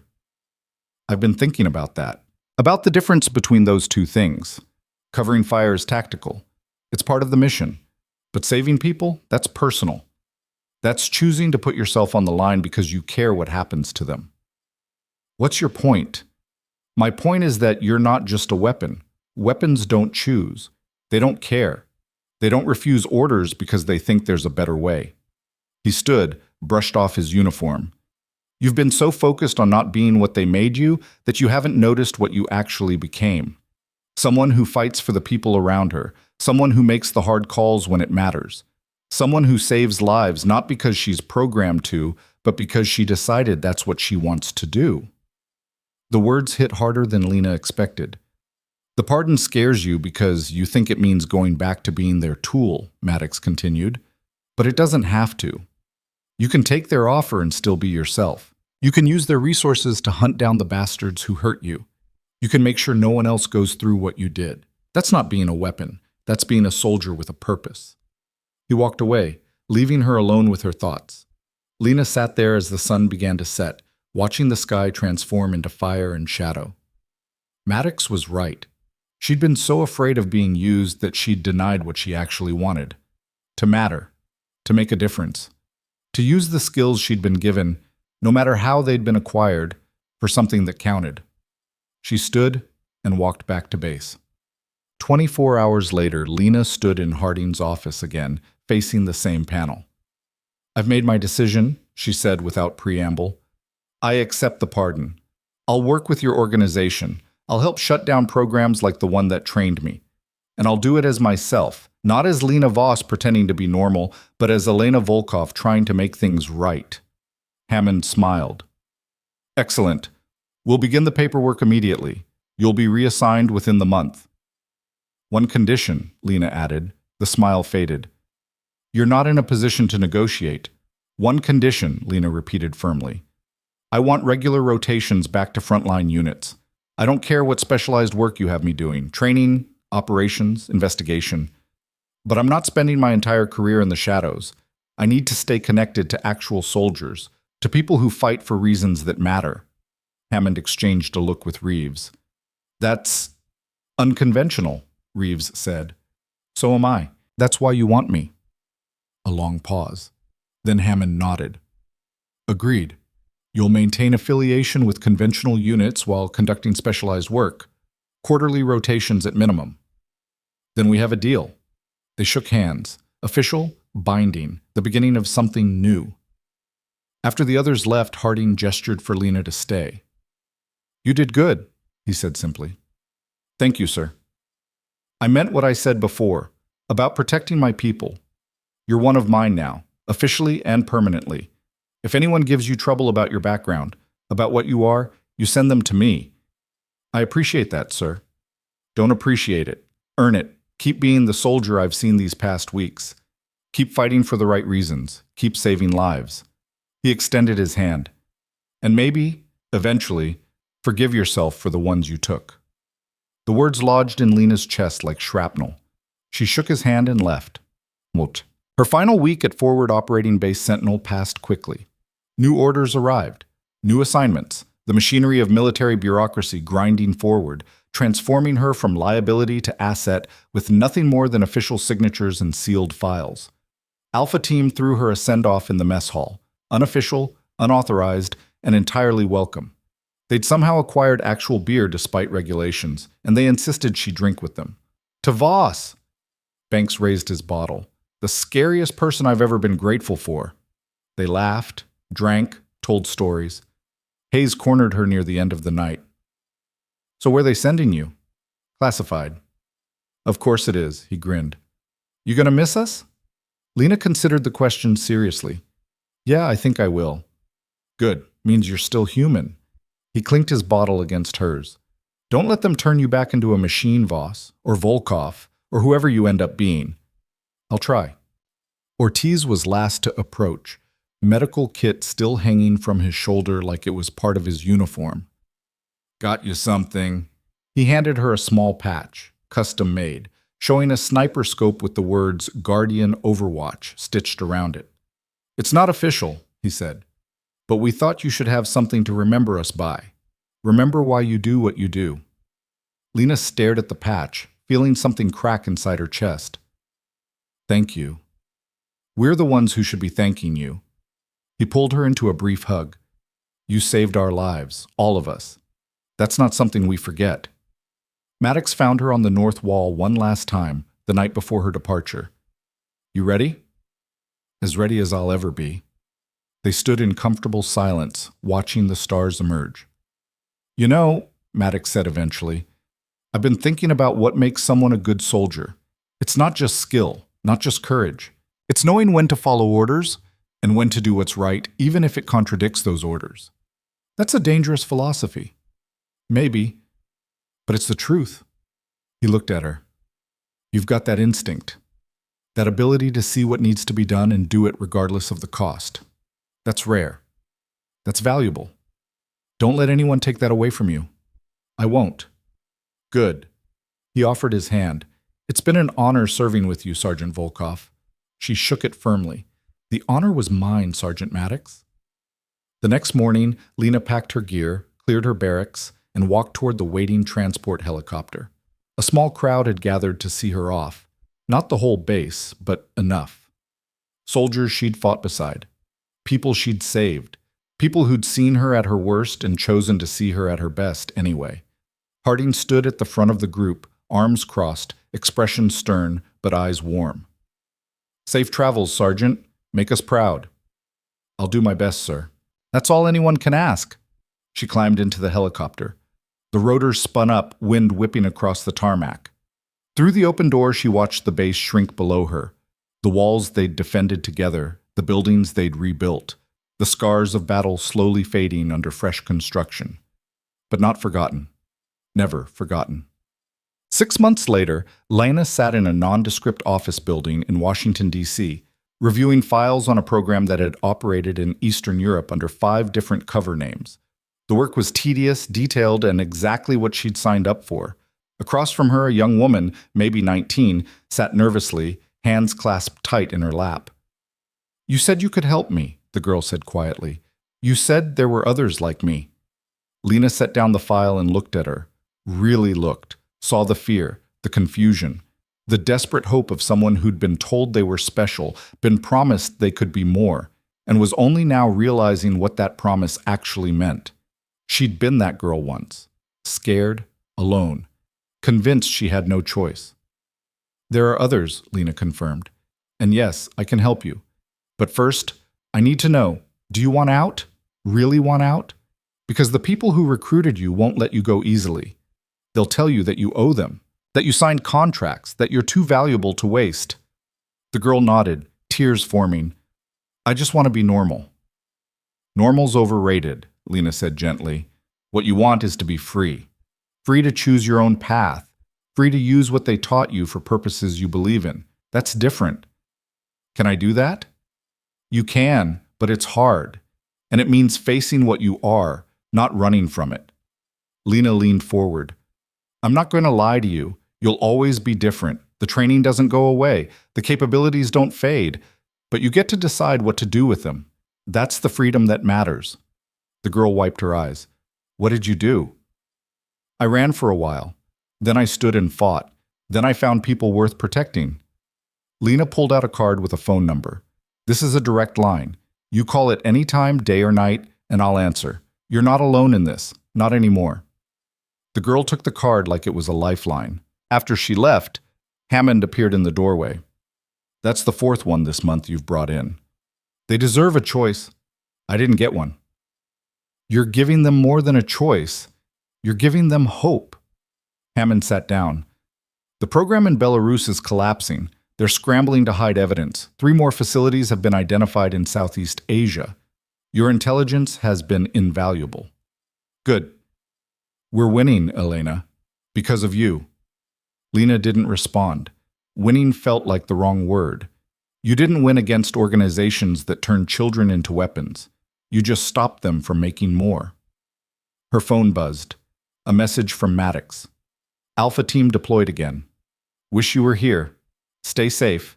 She smiled and typed back, watch your 6, I'm watching mine. 3 months later, Lena found herself back in a combat zone. Not permanently, but for the quarterly rotation she'd negotiated. A different base, a different unit, but the same purpose. She provided overwatch for a convoy moving through hostile territory. Watched through her scope as the vehicles navigated narrow roads, potential ambush sites everywhere. Her radio crackled. Overwatch, this is convoy lead. We're approaching checkpoint Delta. Any movement? Lena scanned the ridgelines, the buildings, the shadows. Negative, convoy lead. You're clear. Copy that. Thanks for keeping us safe. That's the job, she said quietly. And it was. Not the violence, not the killing, not the impossible shots or the superhuman capabilities. The job was keeping people alive, watching over them when they couldn't watch over themselves, standing in the gap between survival and disaster. That was what she'd chosen. Not because she'd been programmed, not because she'd been trained, but because she'd decided it mattered. The convoy passed through the checkpoint safely. Lena watched them disappear into the distance, then packed up her position and moved to the next overwatch point. She thought about the girl in Washington, about the programs they were dismantling, about Maddox and Alpha Team and everyone she'd fought beside, about the truth she'd finally stopped running from. She wasn't just a weapon, she was a guardian, a protector, someone who'd been broken and rebuilt and had chosen, really chosen, to use that brokenness to shield others from harm. The conditioning hadn't given her that. The training hadn't installed it. It had emerged from something deeper, something human. The choice to matter, the choice to protect, the choice to stand when running would be easier. And that choice, renewed every day in 1,000 small ways, was what made her more than what they'd tried to make her. It made her herself. Years passed. Missions came and went. The work continued, dismantling shadow programs, helping their victims, protecting soldiers who never knew she was watching. Lena Volkov, the girl who'd been turned into a weapon and told she had no choice, had found her purpose not in the skills she'd been given, but in the decision of how to use them. She stood on battlefields and in briefing rooms, in the shadows and in the light, always watching, always ready, always choosing to be the person between disaster and the people who deserved protection. Some called her a hero. She never believed it. Heroes were people who overcame fear to do the right thing. She'd had the fear removed, the doubt erased, the hesitation eliminated. What she had instead was choice, the simple, powerful choice to use what she was for something that mattered. And in the end, that was enough. Because the truest measure of strength isn't the absence of fear, it's the presence of purpose. Not what you can do, but what you choose to do with it. Not the power you possess, but the people you protect with it. Lena had learned that lesson the hard way, through blood and bullets and the long road from weapon to warrior to guardian.